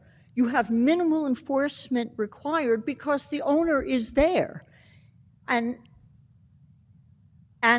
the idea that we want to charge a whole bunch more money because we want more enforcement, I think we can deal with the enforcement. I don't see at all that it's worth the complications of having to completely back out what we did, which was to give an individual who's like just making a little bit of extra money to be able to either afford to retire or afford their mortgage to pay. Yes, they're making some money, and so this is kind of like an unnecessary grab. There are things it's important to charge for. I'm a total believer in government charging to be able to provide services. But any owner-occupied who has a second house that they rent, that they have that house, that second house, they have to pay a business license for. It's only their primary residence that they get an inexpensive registration for. So I don't understand what this grab for money is. It's just, the effort we would have to go to change this. It's kind of also like saying, well, we defined an owner-occupied, but we're not going to make any differentiation for you. So it was really just to fake you out and give you the idea that you were getting a different set of considerations. So, Commissioner Chair. Hughes. Yeah, I think we should go with the staff recommendation, which is what Commissioner Hamilton was also saying. We did go through quite a bit of debate coming up with the two tiers, and I think that was logical. I think we did decide that we don't want to do a lot of time regulating owner-occupied short-term rentals because they're not the ones that people complain about. I also think that it would be an incredible burden on our staff if they had to all of a sudden, we're having enough trouble dealing with the non-owner occupied ones, getting them licensed. I don't want to put a burden. If we're going to enforce things, I want to enforce things that really matter. And I don't think regulating or charging the owner occupied ones, is going to get us very much community benefit. Thank you. Madam Chair, Commissioner- Commissioners, if I could just add a little bit to this conversation. By statute, we can't charge more than $35 for a business registration. And the board asked us to swap or to differentiate between owner-occupied and non-owner-occupied. So the way we did that was to say owner-occupied is a business registration. We can only charge $35 for that. Non-owner-occupied is a license, and we can have a licensing fee. So if the board wants everyone to pay the same, they all need to swap to licenses, and therefore not have, and we would just have short-term rentals, which was the original way that staff had drafted this ordinance. But that would mean that would be a fairly large change. It would mean that all the registrations that we've issued so far, we would have to let them know that we're changing those to licenses, and they have to come back each year. and that's 171 of those so far. So we'll take direction from the board, but I am not able to say that a business registration is going to cost more than $35 per statute. So I just wanted to add that in to make that clear, that if we were going to charge the same for everyone, then everyone would need to be doing licenses. I'm going to go to Commissioner Bustamante and then Commissioner Green. I understand this a little better. I have to concur with Commissioner Hamilton statement. I don't know what the difference would be then. So going with the staff recommendation makes more sense in that this would be the business license. So thank you for the clarification. Thank you, Commissioner Bustamante. Commissioner Green. Thank you, Madam Chair. So just to reiterate the nuances of this, if you are a owner occupied and you live in your home 183 days a year to qualify for owner occupied, 170 something days a year, you could be renting this and not be on property. So you're not really owner occupied. You are a short-term rental manager. You could be renting your house. So there's the sort of owner occupied classification that doesn't really talk about owner management and owner really controlled. And this is the nuance of this, right? So we're laying this down in a way that has a very hard, bright line, but for $375 or whatever the magic number is in the 300s, that is somebody that is not renting out a bedroom in their own private residence. That is somebody who could be having a casita and they go to Mexico for 6 months of the year or 5 months in 30 or 28 days and give their house up, and it is basically not managed. And so it's nuanced, and I understand Commissioner Hamilton's perspective on this. I've just seen it on the ground as the people who are, quote, not owner occupied or owner occupied, not really being owner managed. And so I think that small price to pay is not a bad thing to require. Thank you. Okay, so I'm going to make a few comments. I'm going to make a few comments because I've let everybody make comments.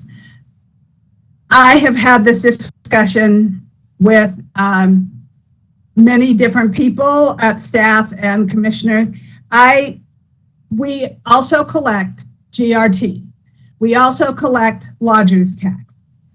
So both of those two things contribute to the pay that these people have to pay.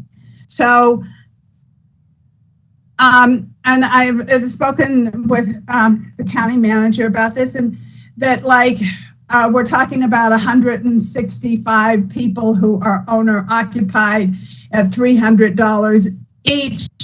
It doesn't add up to very much money. It doesn't seem like it's enough to make it influential or, cover our costs. What is going to cover our costs are the lodger's tax and the GRT.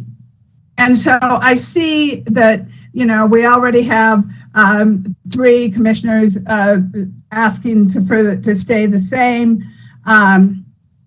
I think for the time being, it can stay the same. I think as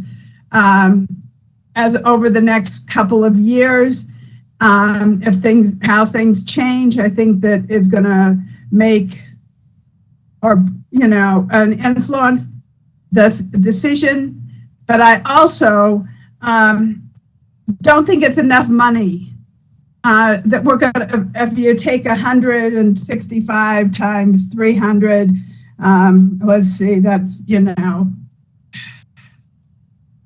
it's not that money. I can't add it in my head and talk at the same time. I'm not that good. It's about $50,000 and it's a half of a full-time position. So anyway, it's an enforcement officer, but thank you. Yeah, I understand and I'm okay either way. I just want to be clear.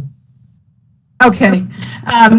So Commissioner Bustamante, and then I'm going to move on from this. This is a tough one. It really is. And I do, because I understand the issue of enforcement. And I though I do agree and understand that there are other things to enforce, it's a tough one in our ability to assure that things stay managed, because the moment we're not managing it and enforcing things properly, it's like a dam that breaks, that suddenly things can go rogue very fast when people understand that things aren't enforceable. And I just want to say that for the record, that's top of mind. I do see it as something that we do want to make sure is done. And this is a difficult one. I am right. After following up, and I'm hearing what Commissioner Green is saying, but how to make sure that this is, I think we're all here on a Thursday morning because we want to get this done and do it right. And this one is a tough one. I'm going to leave it at that. This is not an easy answer, but how to assure that the enforcement is going to be doable is the biggest question of the day. So I hear you that it's the GRT that should take care of that, but there's a lot to have happen here. So thank you for the opportunity to just make sure that, that's said. This is not easy. Thank you, Commissioner Bustamante. Commissioner Hamilton? I'm not sure that arguing that I don't think we have any data other than than Commissioner Green's personal observation that most owner-occupieds are people who travel to Mexico or the beach or something for half the year. Most of the people in my district don't fall into. Some of them do, maybe, but I don't have the data on that. I'm not willing to regulate when I think most of the people in my district the ones I know, there are plenty that have owner-occupied short-term rentals, it's their primary residence.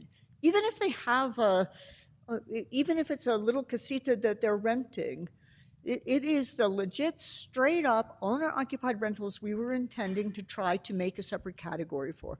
And so if you can bring data in the future that says more than half of our, in different areas are people who are just gaming the system. Once again, at this level, I'm not so worried about some people gaming the system, Thank you, Madam Chair. Thank you. What I wanted and what we are not going to get is, a third category. So we have the non-owner and we have the owner, and we don't have the ability to do anything else except for those two categories.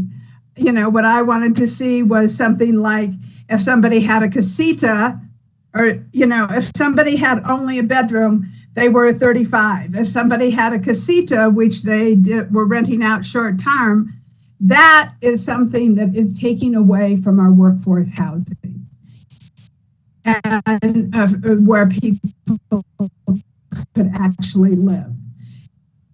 And so that's where I see that it would be good if we could have a third avenue, so to speak, but that's not possible. So we move on. So quickly, Commissioner Green, and then we're going to move on.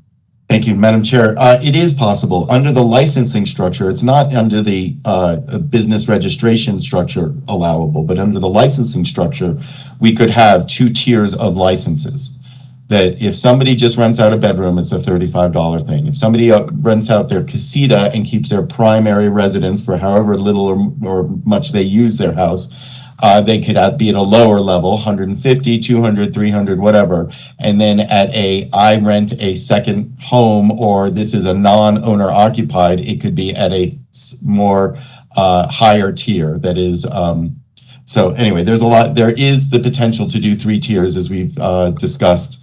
But I understand the complications involved in that. And I do think it's a useful amount of money to use for enforcement. Lodger's tax cannot be used for any of these things. It's all for tourism purposes. And gross receipts tax, we definitely need to use some of that towards enforcement and making sure that we're able to operate the county. So thank you. Okay, thank you. So I think you have your direction, Penny, and we have already consider only allowing owner-occupied STRs. We have dealt with that. I'm going on to item 3, requiring consider. Penny, are Thank you Madam okay? Chair. The third item was consider requiring an individual or person own each short-term rental and not a corporation, limited liability company, limited partnership, or other business. Staff has recommended that we do not do this. We have not seen a lot of businesses so far. Again, of the 346 licensed and registered short-term rentals, we've issued only 3 to businesses, 5 to trusts, and 28 to LLCs. Individuals will often want to create an LLC for liability issues, and we didn't feel that it was appropriate to limit their ability to do that. So that was item number 3 we need direction on. Commissioner Bustamante, you're on mute. I understand. And how do we prohibit out-of-state companies from buying? You know, I see these signs around the areas that say, we will buy your house, or we'll buy, entities from out of state who are looking to buy properties because we are a desirable destination location. And there are people who can invest and buy up residential who will not have anything to be here because we haven't provided that thus far. I just sort of, my flag goes up completely that if we don't put some kind of restriction that we're not going to be a corporate owned county, there's a lot of potential for individuals to go in and get properties that they are specific, it's all speculation. Like they're going to go in for speculation. They're speculating, going in the interest for the investment, and that's what they're here to buy. And that raises big flags. That goes in the face of all that's done. Yes, there are, and I'll say it, outright, there are those of us who have our LLC or our S Corp, and that should not be here prohibited. If I'm an individual or a family that has put it in a trust or whatever the case may be, but to have outside entities that are specifically looking to buy desirable properties, we already have that problem in our area. And I don't know if there's a way that we can limit that or find out, make sure that there's a way to vet the actual ownership, not being some outside corporation that's coming in to buy Santa Fe. I'm going to go to Commissioner Green next.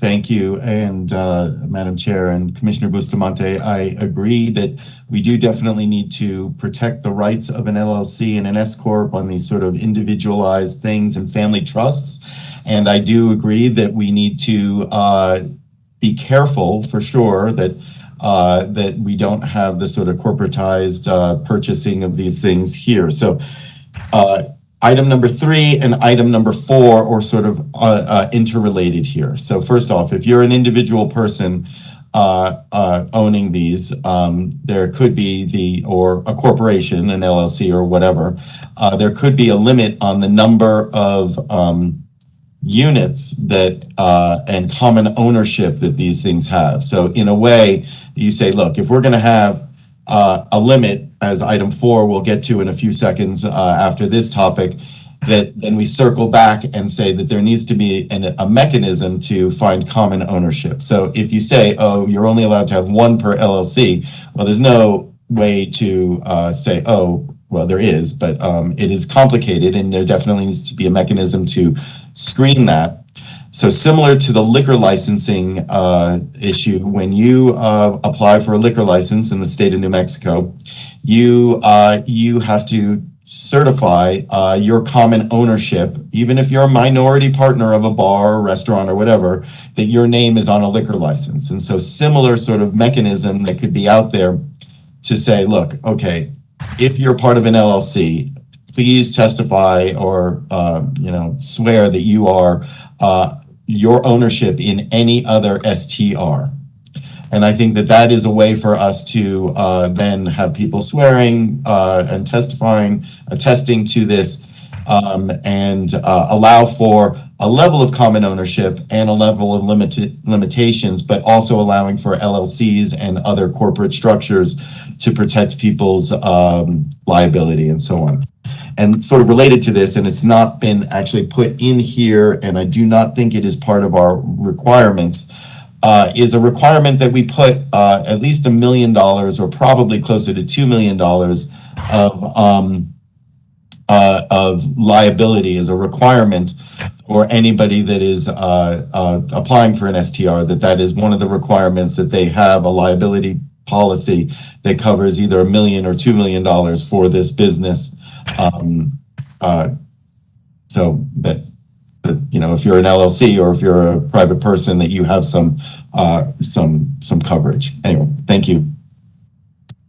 Okay, I'm going to Commissioner Hamilton. So I strongly recommend going with staff recommendation. I don't see that we achieve any of our goals of preserving communities as truly residential.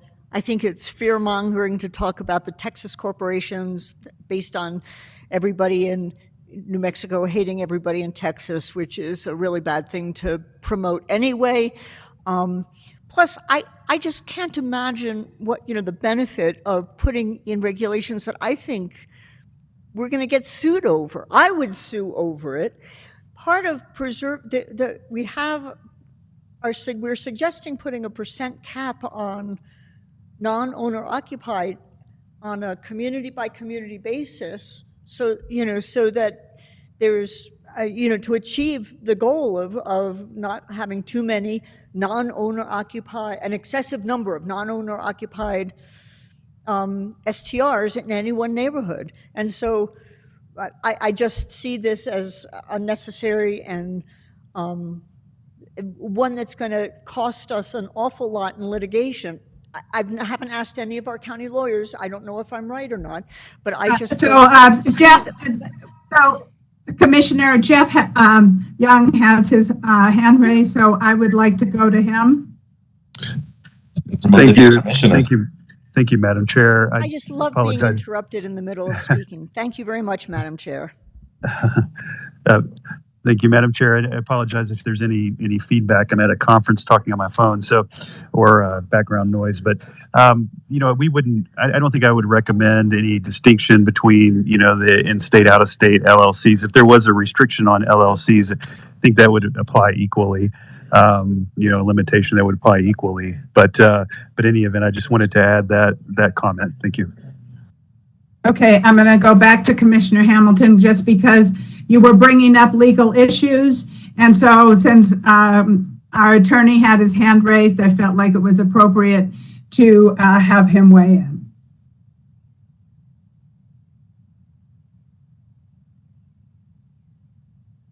Commissioner Hughes.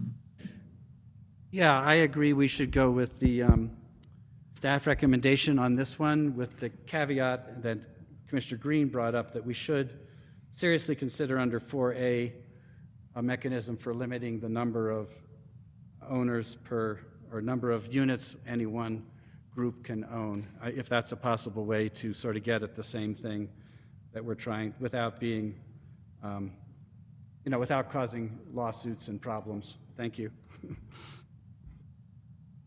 Okay, thank you. Do you feel like you have adequate direction, Penny, on that? Thank you, Madam Chair. Staff had intended to jump 4 and go to 5, 6, and 7 because we thought they would be faster, but if you would like to go to 4 now, we can do that. I think we should go to 4 since we've already been okay. So there were 3 commenting on it.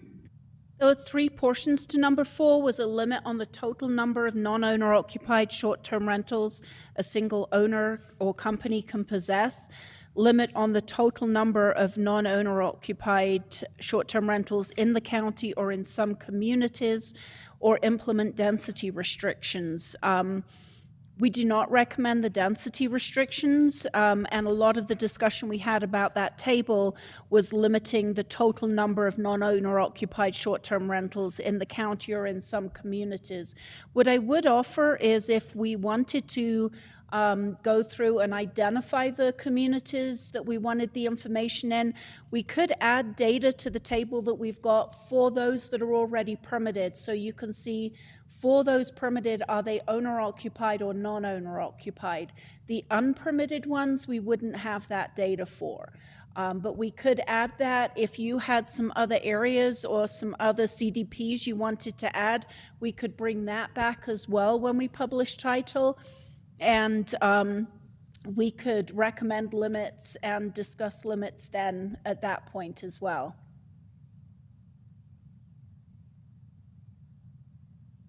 So if we wanted to take 4A first, a limit on the total number of non-owner occupied short-term rentals a single owner or company can possess, that could either be countywide or it could be in the designated CDPs that or areas that you show.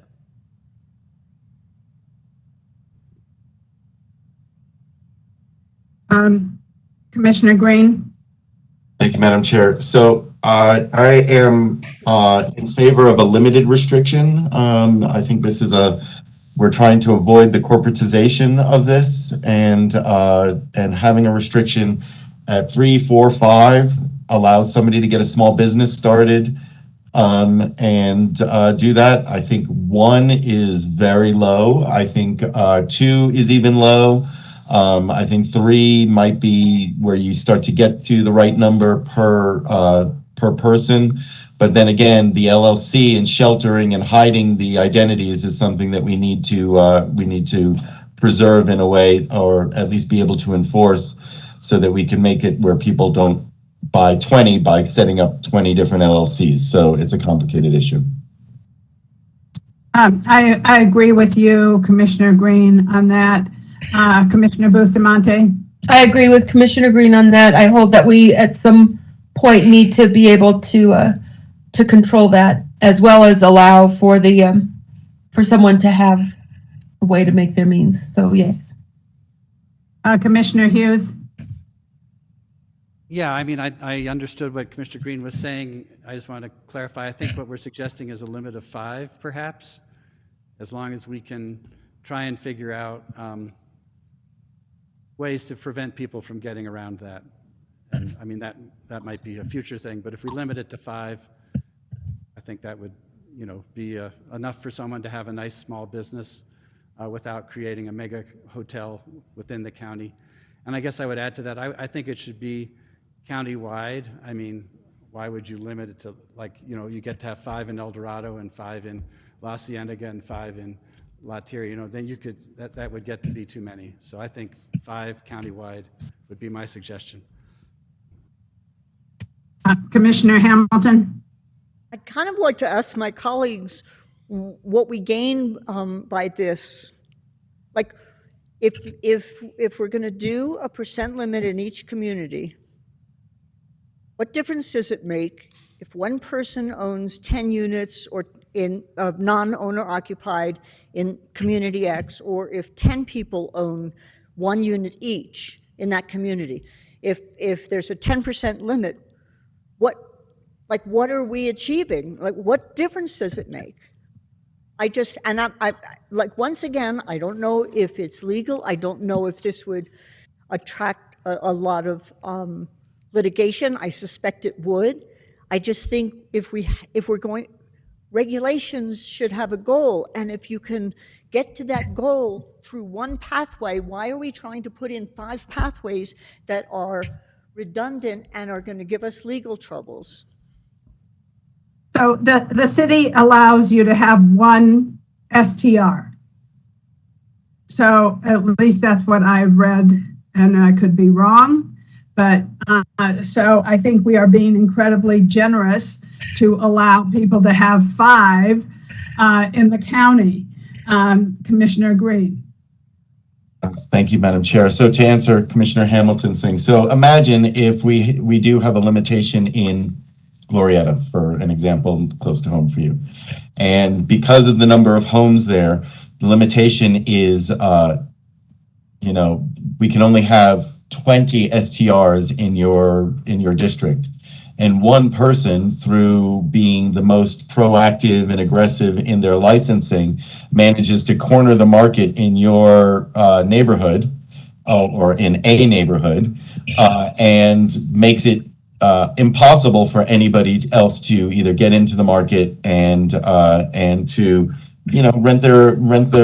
buy their neighbor's home and use it as a vacation rental and use it as their family homestead for their next generation and so on. So I think that there is a level of when you start to restrict and unrestrict a certain thing, you may end up with people that create monopolies in neighborhoods. And I'm a little concerned about that issue in some areas that don't have that many homes or ability of licenses. But then that goes to the next issue of, limiting in certain neighborhoods. So we can get into that later. Thank you. May I respond to that, Madam Yes. Chair? Yes. So my argument is, my thinking on that is, first of all, in a place like Glorietta, if the greater Glorietta area, 20 is probably the maximum number of non-owner occupied STRs that would ever be allowed, because there are about 200 homes in that area. And the number of owner occupied are not going to be regulated. So if people are selling their houses and moving because that's their right, and having if somebody come in and buy it with the intent of doing an STR is also their right.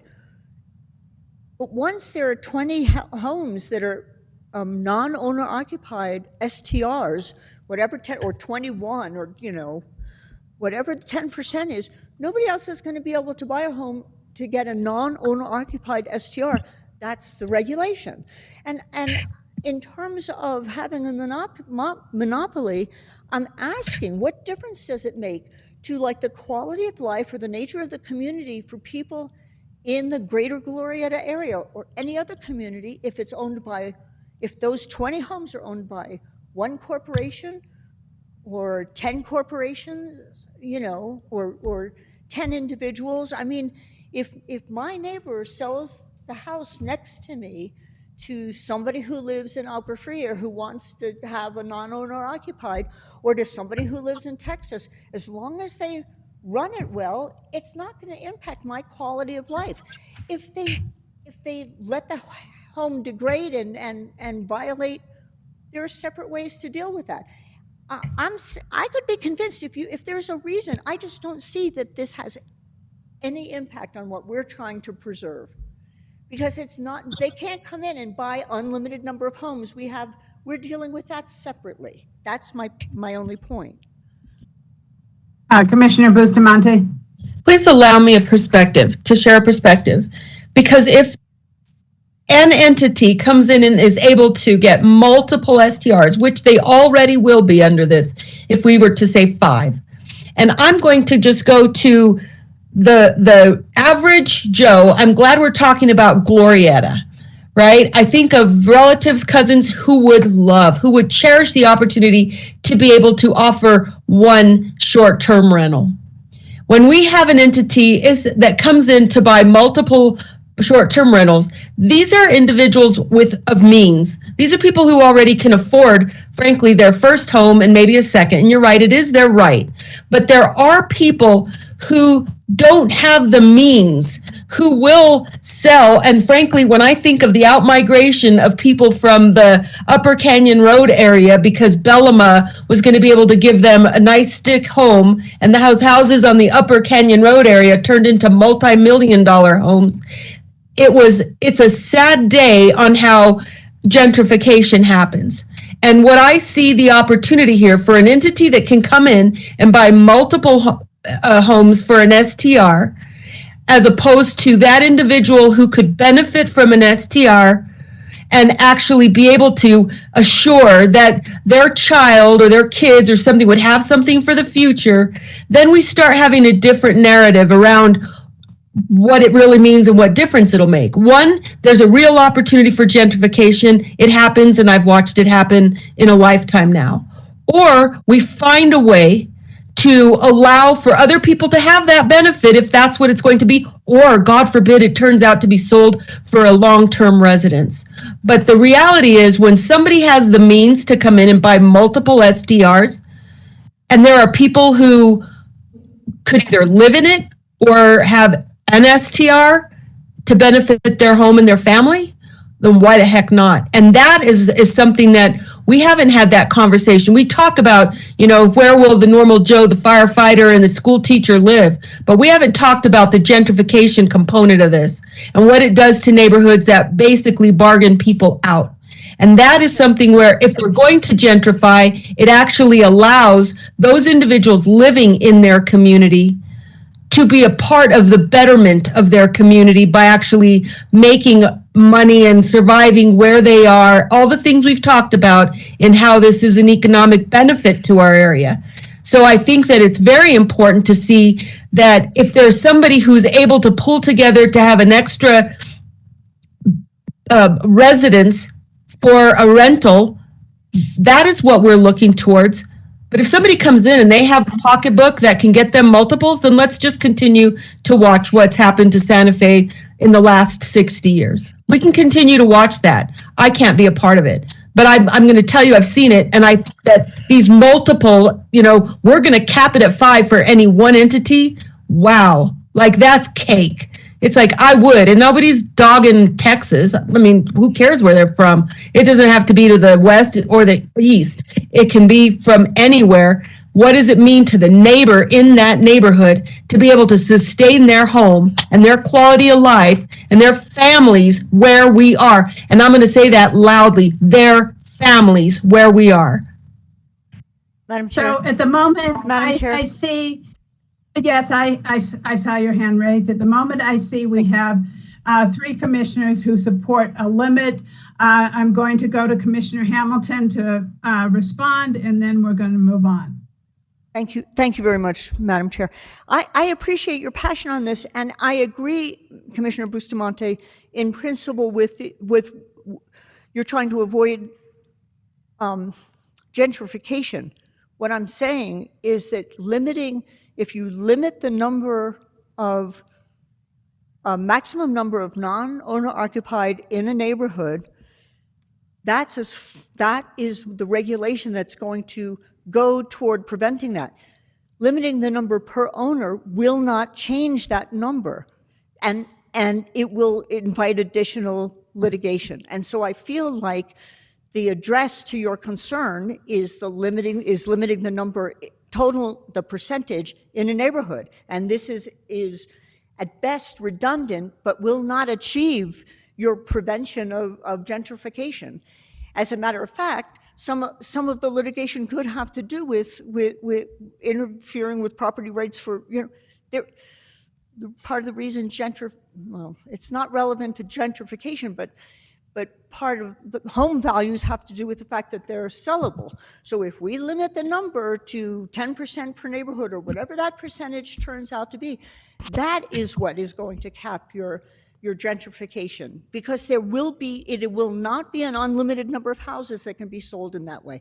And I don't see that it has anything to do with how many houses per owner. Again, if I may, I want to say one word also. I agree with the limit, but also if we limit it to 5 county-wide, that is not the same effect as a 10% cap in each area. So that way we are not allowing a large corporation to come in and have buy up in different areas, one in each CDP area. I think it is a good idea to limit it, and the city has limited it to 1. So if they have been sued on that issue, then we would be in the same category with them.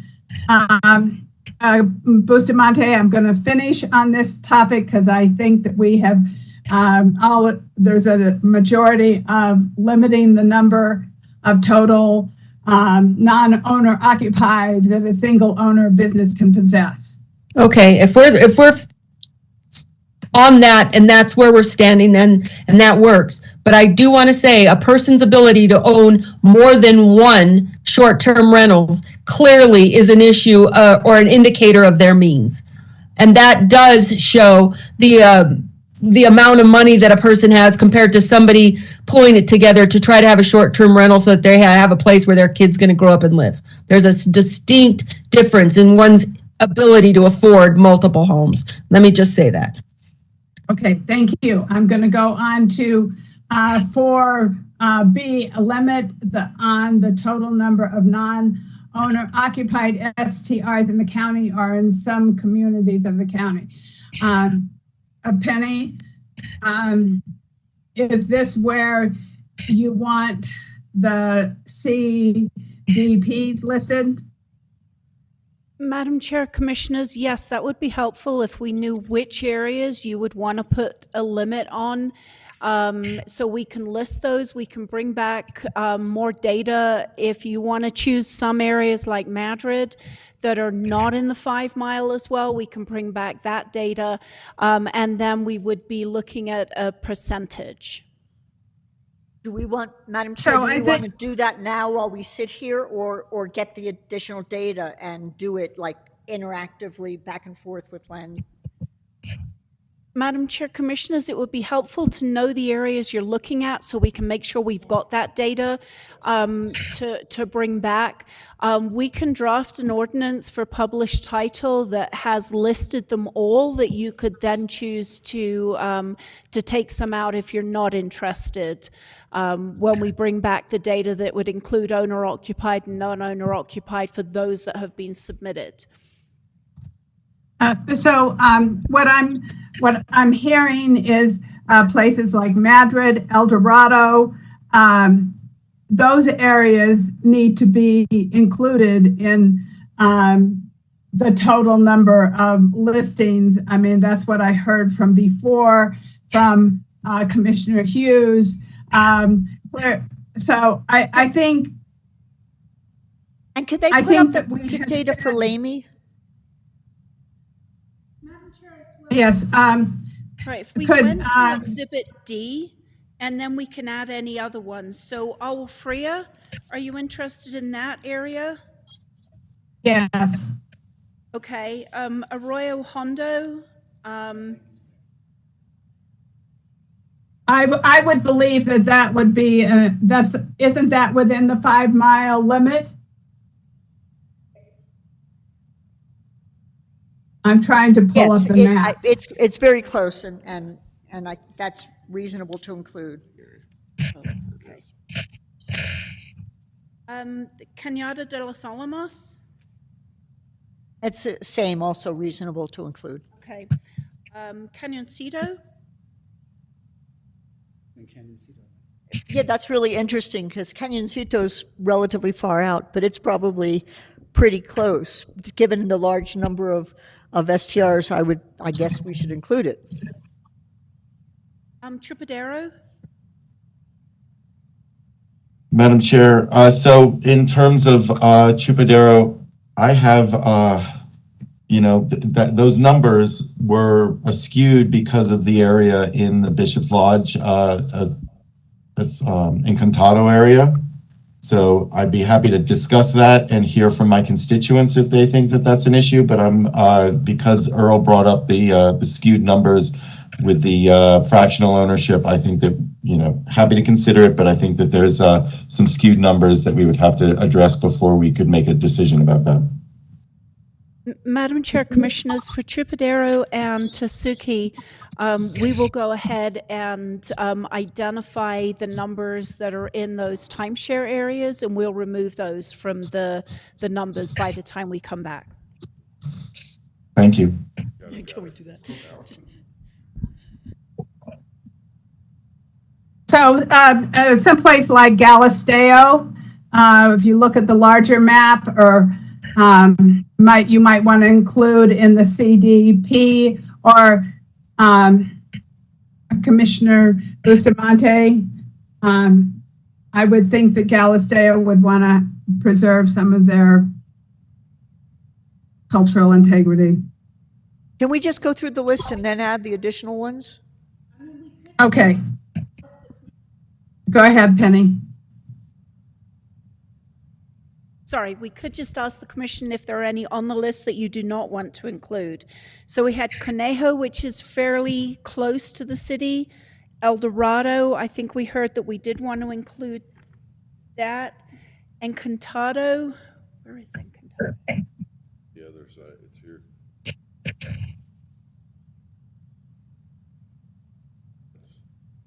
There's not a. Oh, that's kind of just north, south of the Chupadero area. Hyde Park, Yeah, you should include that. La Cienega, La Tierra, Yes. Lamy, Yes. that is outside of the 5 mile, but we had still listed that. Would you like us to continue with that one? Yes. Okay, Las Campanas, You can include it, but they have their homeowners association does not allow short-term rentals. okay. So we'll bring it back for data, but we may not want to include it in the actual ordinance. We have Rio Medio,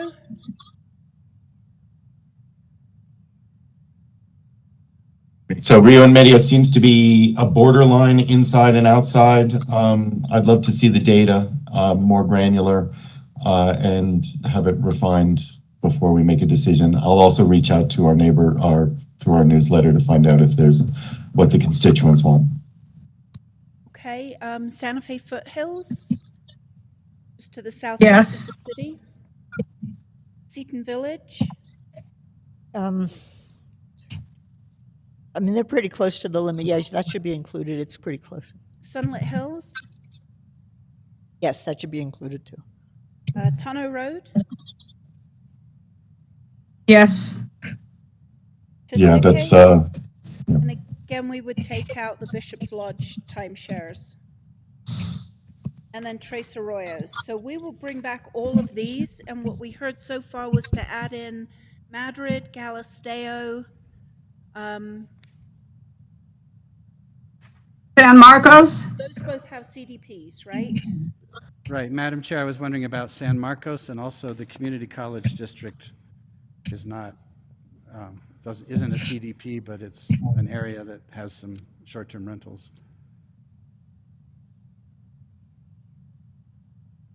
Could I ask the area of San Marcos you would be looking at, the whole planning area? It is vast. Don't have Well, is that. there any other way to define it? I think, can't you I just do don't think so. We'll bring back, just the planning area? I mean, Planning it's area. not very densely occupied either. Most of the lots are very large.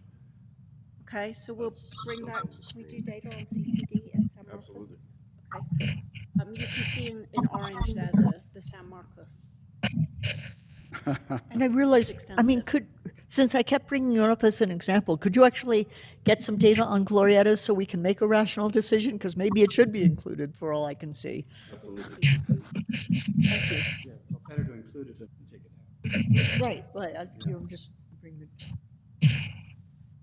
Okay, are there any others that people would like us to study and bring back data on? I did send a request for information from the Edgewood area. I don't know, the Stanley Edgewood area is just a place of question. I don't know what Stanley is outside of the town of Edgewood, but there may be reason to think of those other areas. I would be interested in learning more of what's going on. Madam Chair, Commissioners, Earl's just pulled up Stanley. At the moment, we have no short-term rentals there. Okay, fair enough. Good, thank you. The, Edgewood Town would not fall under this. Earl, do we have anything? we have Golden, San Pedro, Cedar Grove, Thunder Mountain. Madrid? There's not a Madrid, lot. Madrid, Cerrillos area? We have the Madrid CDP. Do we have a Sirius Good. CDP? Would you like us to Okay. add Sirius CDP? Please, thank you.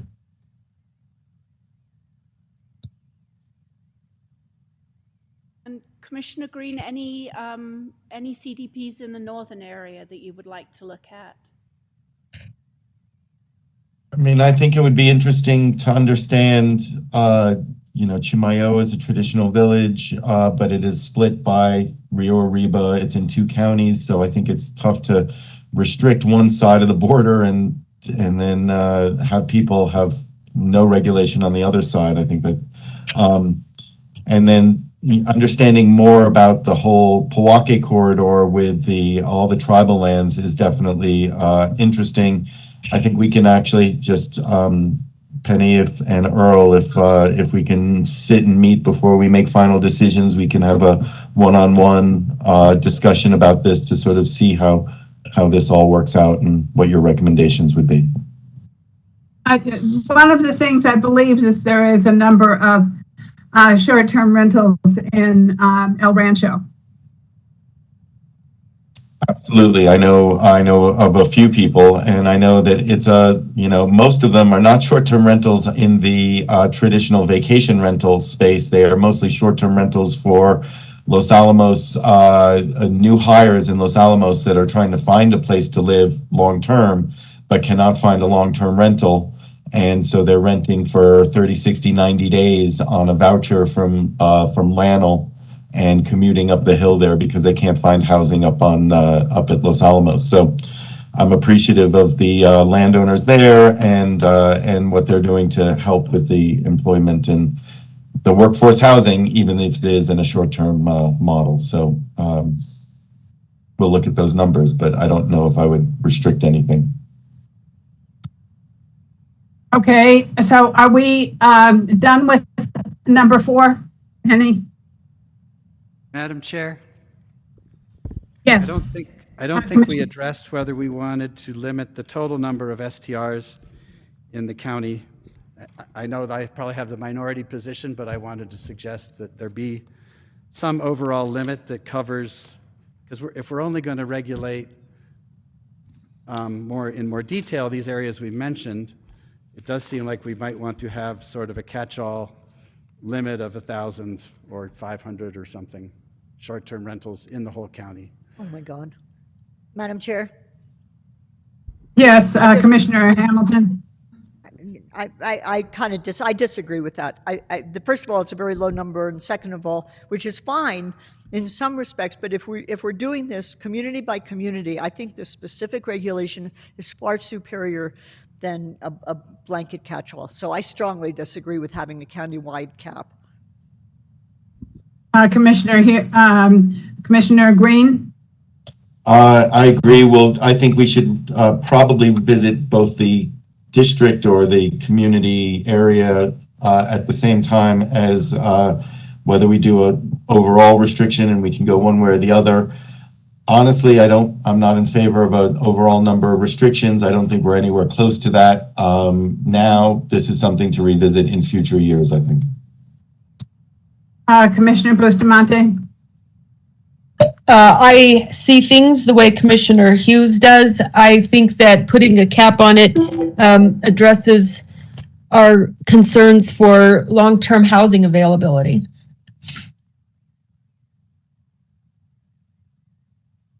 Okay, that leaves it up to me.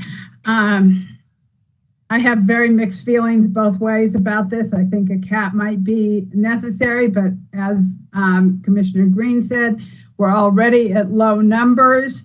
So is a cap really necessary? And we are capping at different levels. So I would be interested in seeing data about all of these places that are in the gray phenomena that don't seem to be short-term rentals but have been short-term rentals. If we added up all of those, what would we be at?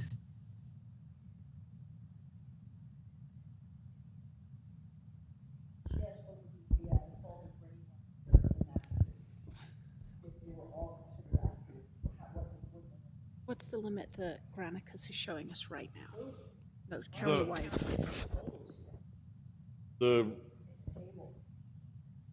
Madam Chair, the ones that are no longer advertised, as of last Wednesday, there were over 1,000, 1,077. There were 46 that are supposedly 30-day or longer rentals of that number. So I don't know if that helps. The non-compliant, we had 237 as of last Wednesday. But do those numbers that you're talking about include the owner-occupied as well, right? That includes everything, yes. Okay. Madam Chair, Commissioner Hamilton. And we're talking about a limit on only the non-owner, and we've put a cap on. We're putting the cap on 5 non-owner countywide. We're putting a cap in the areas of the CDP. I think we should look at that information before we put a cap overall. Madam Chair, could we ask staff to come back with a possible cap that would make sense for us to consider, since we seem to be undecided at the moment? Yeah, I'm okay with that. But yes, Penny. Sorry, I was going to say we can come back with the data for the CDPs in the areas that you've identified, a 10% limit of the housing stock for those, which again, we can change that number during published title if you want to, and a possible total county cap. Active listings at the moment are around the 500 to 550. It does swing up and down. But of all the ones we've seen in the last 2 years, there is close to or just over 1,000 of them. So it would probably be a number somewhere between about 550 and 1,000.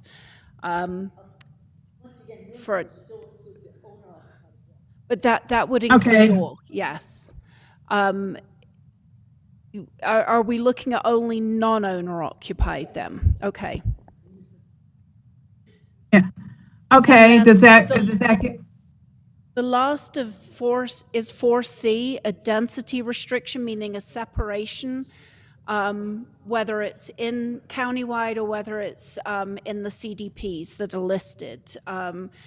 We don't recommend that just simply because we would have probably a limit on the total, and it could be really difficult to enforce and to where you would take measurements from. But we'll take BCC direction. So that would be 4C.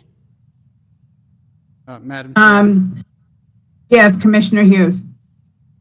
Yeah, I think the staff is right. If with all these other things we're doing, we don't also need to do a separate density restriction in addition to all the other things we're trying to do. Commissioner Green. I agree. Thank you. I think that's sort of redundant issues here, and we're choosing one that is seemingly going to solve it by just district-wide. Commissioner Bustamante. Same, yes. Okay, so I think you got direction on that. I agree with what my fellow commissioners have said. Commissioner Hamilton, do you have any comments on that? I was just I just wanted some clarity because we were talking about like a cap of a percentage of housing stock in particular areas. And so I thought that's what the density limit was, but now that's been clarified for me. So yes, I'm good with not having this as a redundant. I'm good. Okay, fine. So next we'll go on to consider a limit on the total number of people who can stay in an FTR.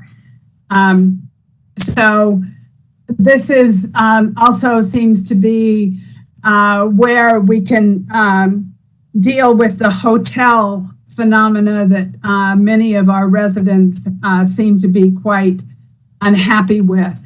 I believe that the number 8 would be a good number to limit the total number. That's 4 bedrooms. I'll open it up to other comments. Commissioner Bustamante? No, I'm sorry. I'm looking here I'm trying to look over the numbers because I thought I had seen a table that gave us that and how, please come back to me. I can't find the information that, Okay. what, are we on number 5 or did we move past? Madam I Chair, just- Commissioner Bustamante, we're on page 5 of the memo, and it is item number 5. There is a table that shows Yes. the number of people and owner-occupied and non-owner occupied. Yes, I see it. I'm looking at it. Thank you. Please allow me to just look at this a little longer and come back to me. I appreciate it. Thank you. Okay. Commissioner Green? Thank you, Madam Chair. So if you give me a second on this, I'm going to explore a little train of thought that I have on this, which is that bedrooms are one aspect of this, but a slightly equally important aspect of this is bathrooms. So if somebody just slaps extra bedrooms on a house but only has one bathroom, the quality of the experience becomes a boarding house and not a vacation rental of sorts. And so I'm kind of would like to explore the idea of a ratio of at least 1 bathroom per 2 bedrooms at a minimum. So if somebody has a 4-bedroom, 8 people sharing 1 bathroom is probably a little overloading this issue. And yes, people are friendly and are family, but it is part of the experience that we're trying to make a quality experience. So I think that I think 10 people maximum in 5 bedrooms and a minimum of 3 bathrooms for those 10 people would be my sort of ratio in there. And I could probably go as far as 12 people per house, but again, going back to 6 bedrooms, 3 bathrooms at a minimum, so people aren't sharing 1 bathroom and people just turning their dens into an extra bedroom. Commissioner Hughes? Or Commissioner Hamilton, whoever wants. I'll let Commissioner Hamilton go. I think she had a thought. Yeah, I did have a thought on this. I'm like, so the whole idea of STRs is they're alternates for a hotel. I didn't think I was here today to regulate the quality of somebody's stay. You know, honestly, if I was coming to Santa Fe, I don't think I would actually want to stay in a tent. That's my choice. A tent probably doesn't have a bathroom, but you know, but I'm happy for people to have choices of what kind of experience they're looking for. And so, I mean, I don't get it. You know, there have to be sufficient facilities. I think we have regulations on that, right? If I'm not sure that I want to add numbers of bathrooms and numbers. There aren't that many houses that don't have enough bathrooms compared to their bedrooms. There are probably other regulations on that. I do think that, you know, I guess there are ways you can regulate how many people stay in a place.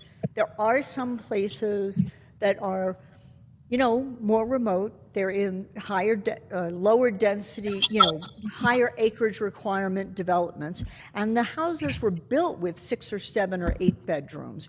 I doubt that there are a whole lot of those that are on the STR market, but if somebody, you know, was renting their house out and it was built with 6 bedrooms and we're going to say you can't have 12 people, I don't get why. I mean, personally, if you want to go down that path, I would say limit the number of bedrooms that can be added to a house after it's purchased if it was built with 4 to like 1 additional bedroom. And there's some logic to that. So if a house was originally constructed with 4 bedrooms, maybe they can convert the den, but they can't make it a 10-bedroom house, which is, I think, what the complaint is. So I personally recommend going with the 2 people per bedroom, and from here on with, because you can't retroact on people, say you can only, if you buy a house that was constructed and permitted with 4 bedrooms or 3 bedrooms or 5 bedrooms, you can only add 1 additional bedroom as it, for conversion to an STR, and that will limit the number of people in a fairly fair way, because you're only adding 1 bedroom compared to the way it was originally permitted with that number of bathrooms as well. Madam Chair? Commissioner Hughes? Yes. Yeah, I think the limits, would be good because of some of the complaints we've had. And I'm fine with either 8 or 10. I don't think we need to regulate the bathrooms. I think that'll regulate itself, or we have other regulations for that. I guess what I would say too is, maybe we grandfather in the ones that have more than 10, but not allow them to be transferred so that they would fade out after the current owners don't have them anymore. Okay, for the record, since I didn't add this, I think both of those limits are too low. I think if you really have a wild hair to have to regulate instead of on absolute number instead of number of bedrooms, like I said, I don't understand why if somebody actually has a mansion they're renting out, I doubt that they have neighbors that are so close that they really care. But 12, something like 12 has got to be more fair than 8 or 10. It's just way too low. Madam Chair, I'm Commissioner fine with 12 as well. I personally want to stick to the 2, in a general sense, 2 per bedroom. And I say general sense, I can't really say 8, 10, or 12. Though I do know that given the complaints that we have and the propensity or the potential that somebody's gonna, let's all go to Santa Fe. We brought, 16 people and we're all gonna squish into this place. It's gonna be a hoot type of event. And those do happen. Which is problematic for the neighbors. And it's not about people staying in big places. It's about just trying to get the biggest bang for a buck, knowing you're not going to be in the building most of the time or in the rental. That being said, the reason that I like the recommendation, staff's recommendation, to at least consider something that's more along the lines of 2 people per bedroom. But I also think about the parent family kind of situation, and we don't want to limit that. If I have 4 kids and all the kids are going to have to stay in one room, that's just too bad, kids. We're going to Santa Fe and the parents have their room, and if it's 2 rooms, so it's something that does allow for people to take their children.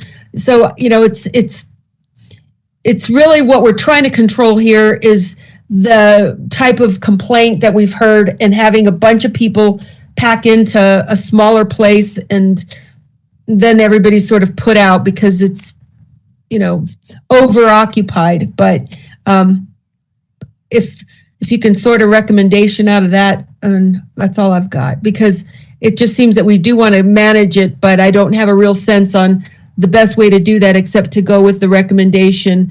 Though it says staff is recommending not to change the occupancy levels, then I would have to go with the 2 people per bedroom. And honestly, the reason that this one is so jellyfish in my hand is good luck with the county being able to enforce this one. Like, what day are we going to show up and actually able to do something about it? We got a call on Wednesday and it's okay. They already left for the weekend. It's over. So onward ho. Okay, so I have constituents in my district, the Tres Arroyos area, the Paseo neighborhood, where it is a neighborhood and they have a house that has been converted to having 14 people. And that means, and I think you need to hear this, 14 people mean 22 cars. Okay, and you have a residential neighborhood. And could you clarify where that comes from, 22 cars for 14 people? Because I've yet to meet anybody who can drive 2 cars at once. That means they can have people come to the house besides the people who are staying in there. So they can't, the 2 people who are staying there, but let's say they have their friends in town, or they have their friends have another house and they come over, they can have 22 cars. I am expressing this because my constituents are expressing this and are unhappy with this large hotel venue in a neighborhood. So I don't have any problem with a, I do have problems. We did have a problem in, it was outside of Madrid somewhere where these people had a B&B and they had turned it into a wedding venue, and they were having like 100 and some cars there.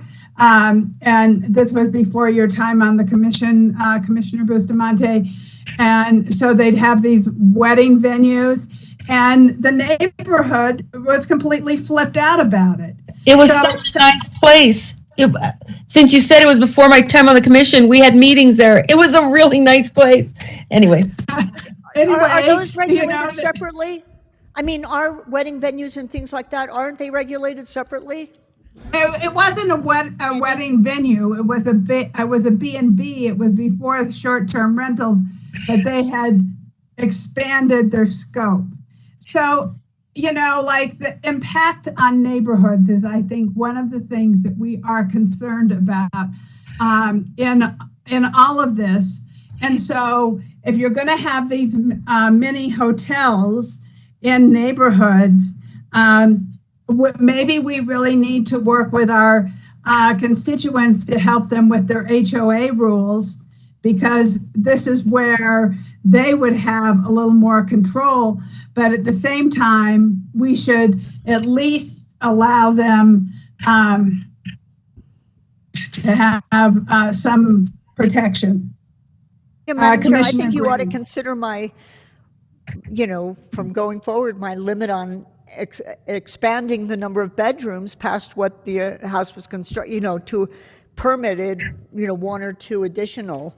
And that would address. I wouldn't even do that. I would just, the original amount of bedrooms would be. It the would amount of address your bedrooms. concern, but then it limits, because if the neighborhood's characterized often by the numbers of bedrooms in the house, like, you know, the places that legitimately have 6 or 7 bedrooms probably aren't all over Agua Fria and you know, it would go. But they are in my trace. It would go toward maintaining the character of different communities and recognize the fact that communities like places where there are much bigger mansions would be allowed more people because it could accommodate more people and wouldn't have the concerns about having 14 people and 22 cars and, you know, and 7 dogs and 17 gerbils, because it automatically tailors on average to a community. So it's just a thought. Commissioner Green. Thank you, Madam Chair. I think this might become a different clause in this and less about the occupancy overnight. Although 2 per bedroom is one thing, but maybe having a requirement that any event over 20 people on a property be required as somebody who's licensing their property. That they have to go get either an event license or notification of some way, so that, you know, that they're not turning it into a wedding venue. I mean, some of them might be completely legit for this sort of purpose. They have enough bathrooms, they have enough parking, they've got lots of space.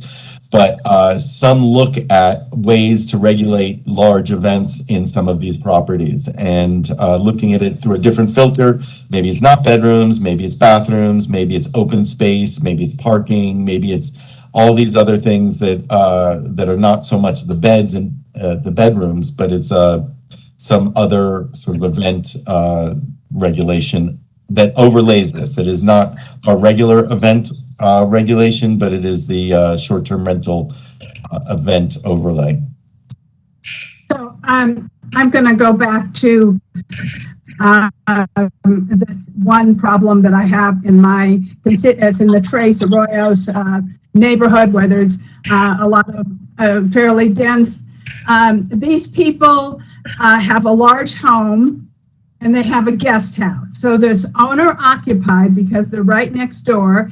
They pay $35 for their license, and they're making over $150,000 to $200,000 a year because they live on the property, and then they have this large house that they can rent out and have 14 people in it because they've expanded the bedrooms.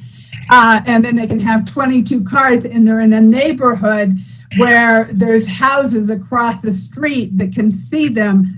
There is something wrong with that.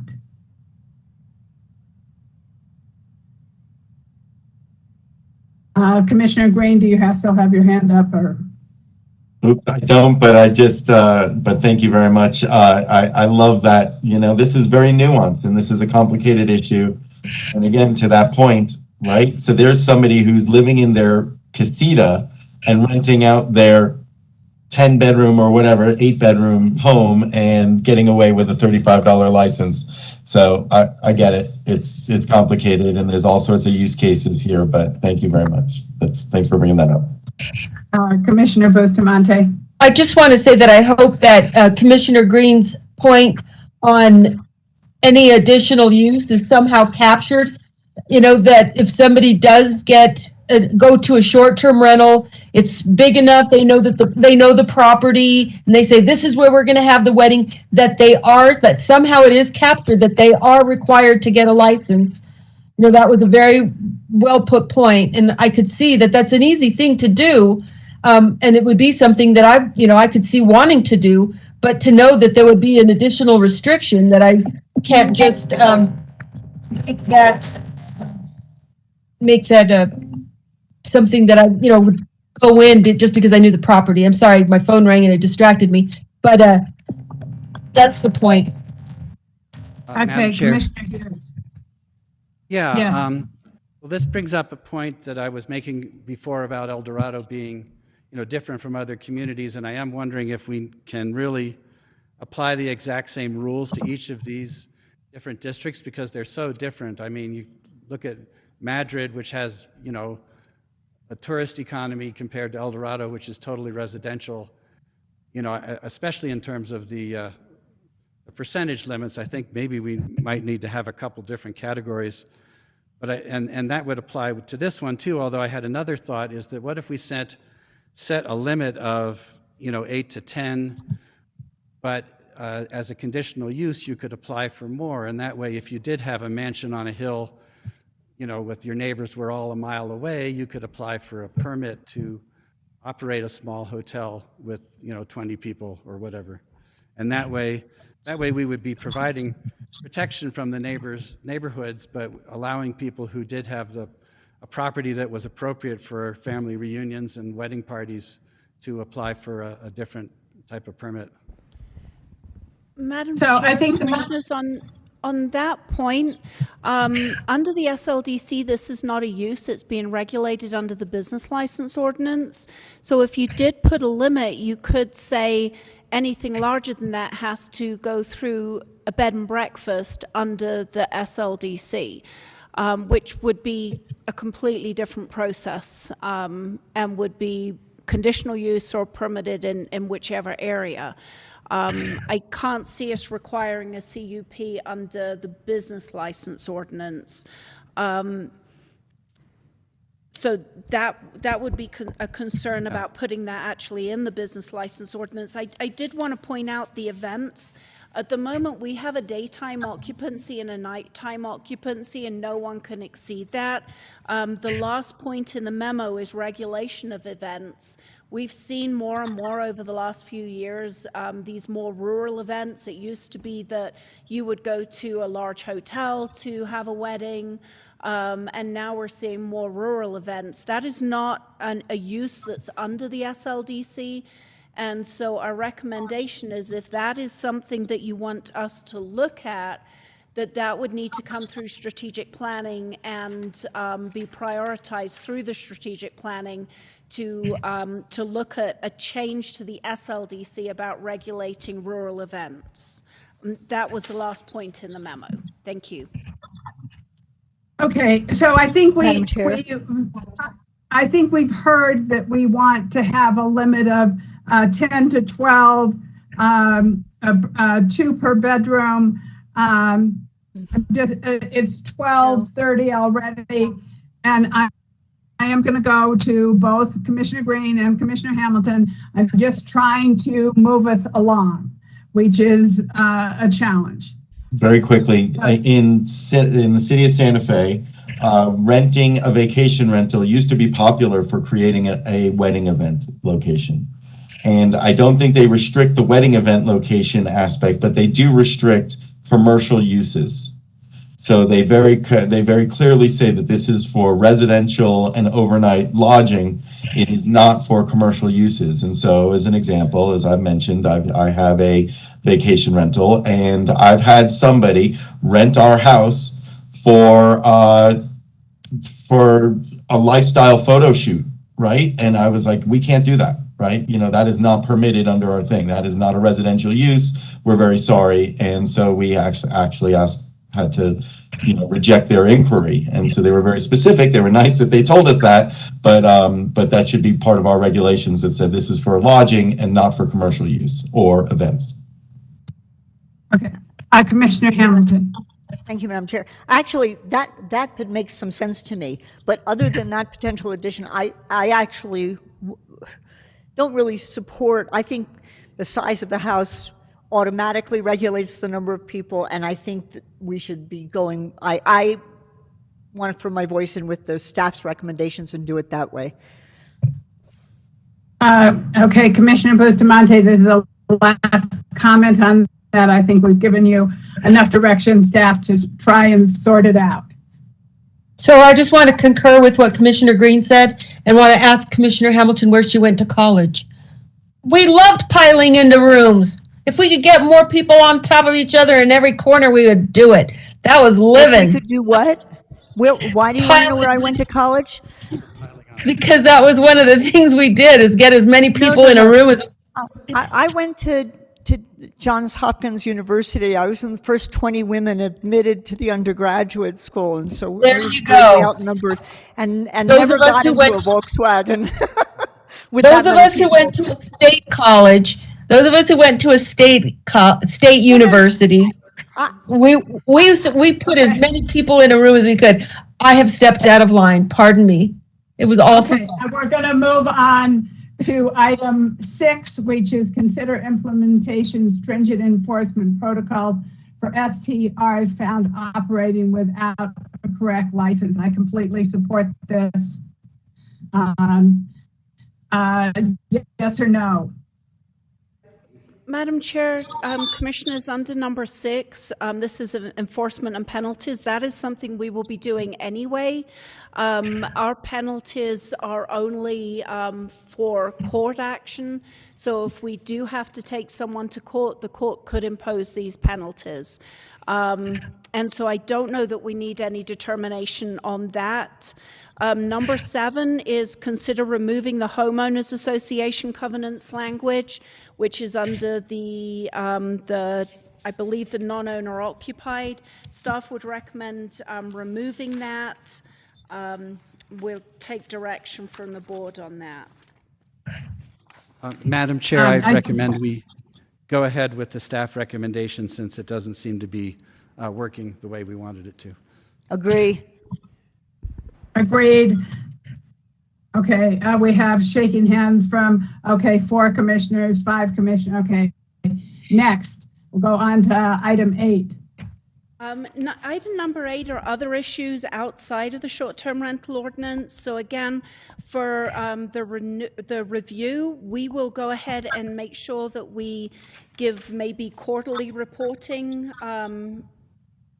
to the board on the status of short-term rentals, and if at any point the market changes and shifts and the board wants to bring this back up, we would do that through the strategic planning process. The lodges tax and occupancy tax, we don't recommend a change to that. We already have the requirements in our lodges tax. The streamlining the short-term renewal process for non-owner occupied, we are doing that already. We need to do that just, I guess, for staff availability every year. So we will be doing that, and hopefully within the next couple of months. Online permitting will be up and running, and no one will even need an appointment to come in. Then the last 2 points were how you do tents, RVs, domes, and the regulation of events. And those are items that would need an SLDC change, not a change in the short-term rental ordinance. And again, staff would recommend that any direction for that come through the strategic planning and be prioritized that way. But we are able to accommodate both of those through an SLDC change as and when the board identifies that through strategic planning. So those were really, Section 8 is really outside of the purview of the short-term rental ordinance. So I think that we have enough now to be able to draft and bring this back to the board. As we do publish title, if the board wants to change percentages or which communities are being looked at, we can do that, but we will bring the information back. Madam Chair, I just wanted to clarify a little bit about that last point. Is it possible to do different percentages? Because I think the percentage for El Dorado would be different for Madrid, or? Madam Chair, Commissioners, yes. I mean, what we will do, what it sounds like the board wants us to do, is to bring back the data for the CDPs with all the additional ones that were added, and then maybe we can group some together. It would be helpful not to have a different percentage for every single CDP, but if we could have some that are maybe at 5%, some that are at 10%, that could be a possibility. Okay, great. That's what I was hoping for. Thank you. Okay, Commissioner Green. Thank you, Madam Chair.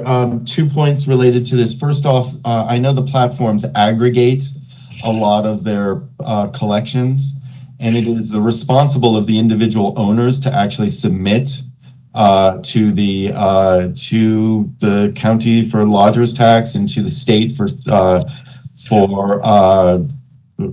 gross receipts tax.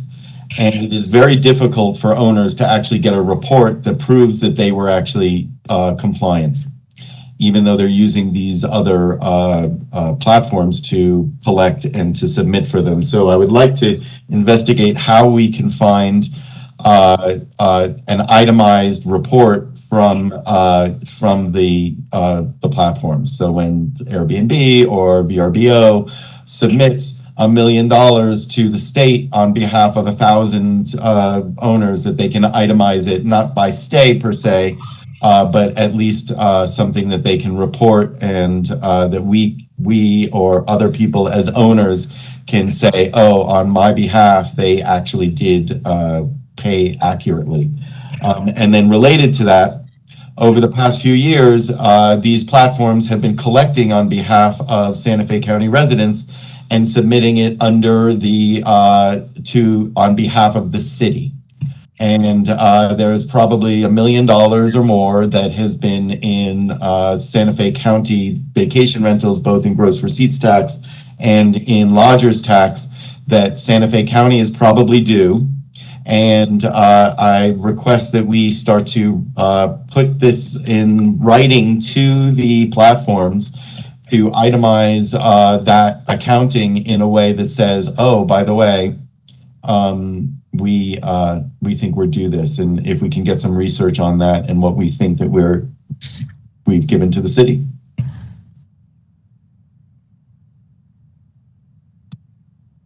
Okay, any other comments from the commission?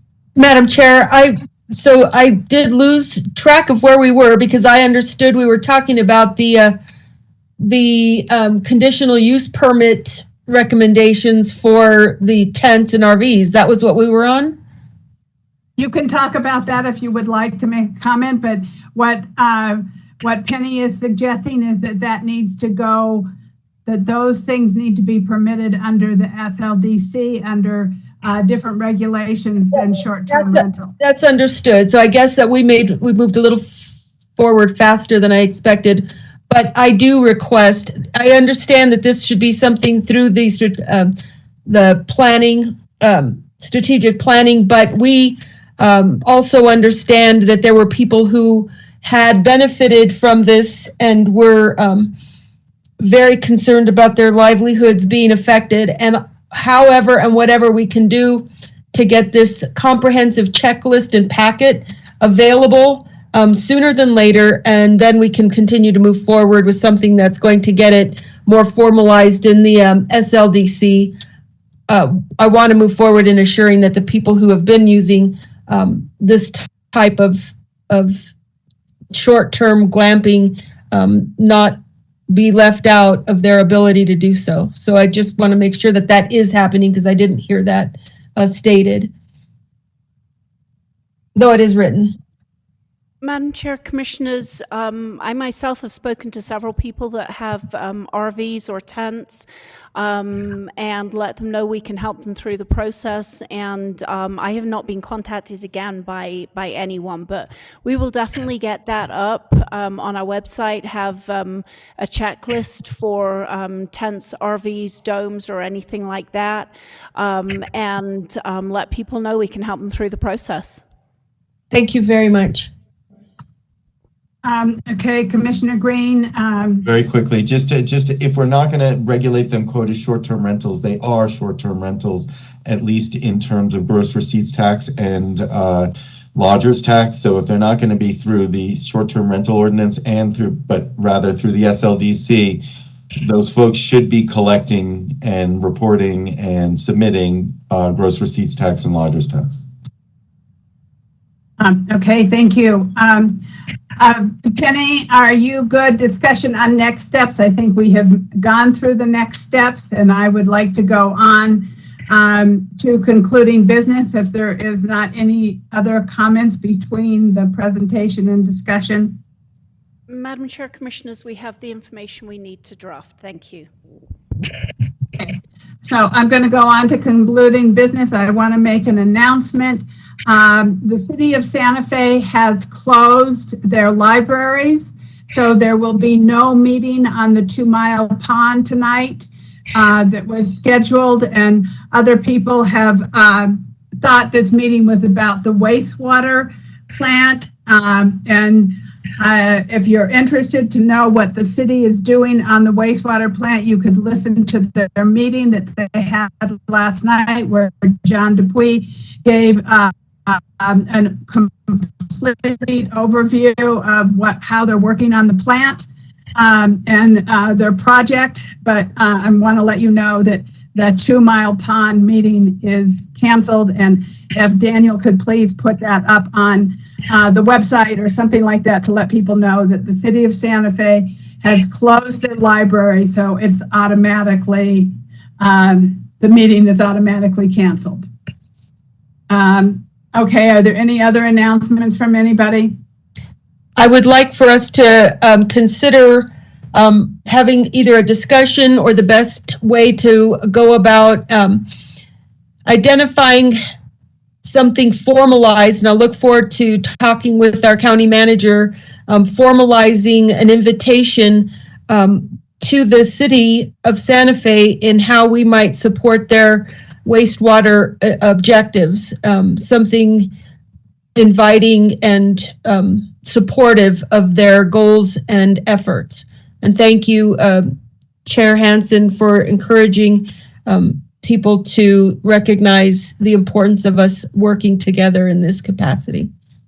Yes, last night at the council meeting of the city, 3 city councilors suggested that a partnership with the county should be looked at as in regard to the wastewater plant. So I think that's all the announcements we have, unless Commissioner Hughes or Commissioner Hamilton, you have anything? Okay. Thank you. See you all soon. Enjoy the snow. I'm very proud of both Commissioner Hughes and Hamilton for making it out in the snow. Yeah, the roads still look bad. So be careful. Please be careful, all the staff and everybody going home. Proud, and I'm grateful you made it. Yeah. Yeah, so Motion be to careful adjourn. going home. Second. Okay. Second that. Thank you, guys. This is wonderful. Thank you. Thank you. Thanks, everybody. Safe travels. So I have the pond meeting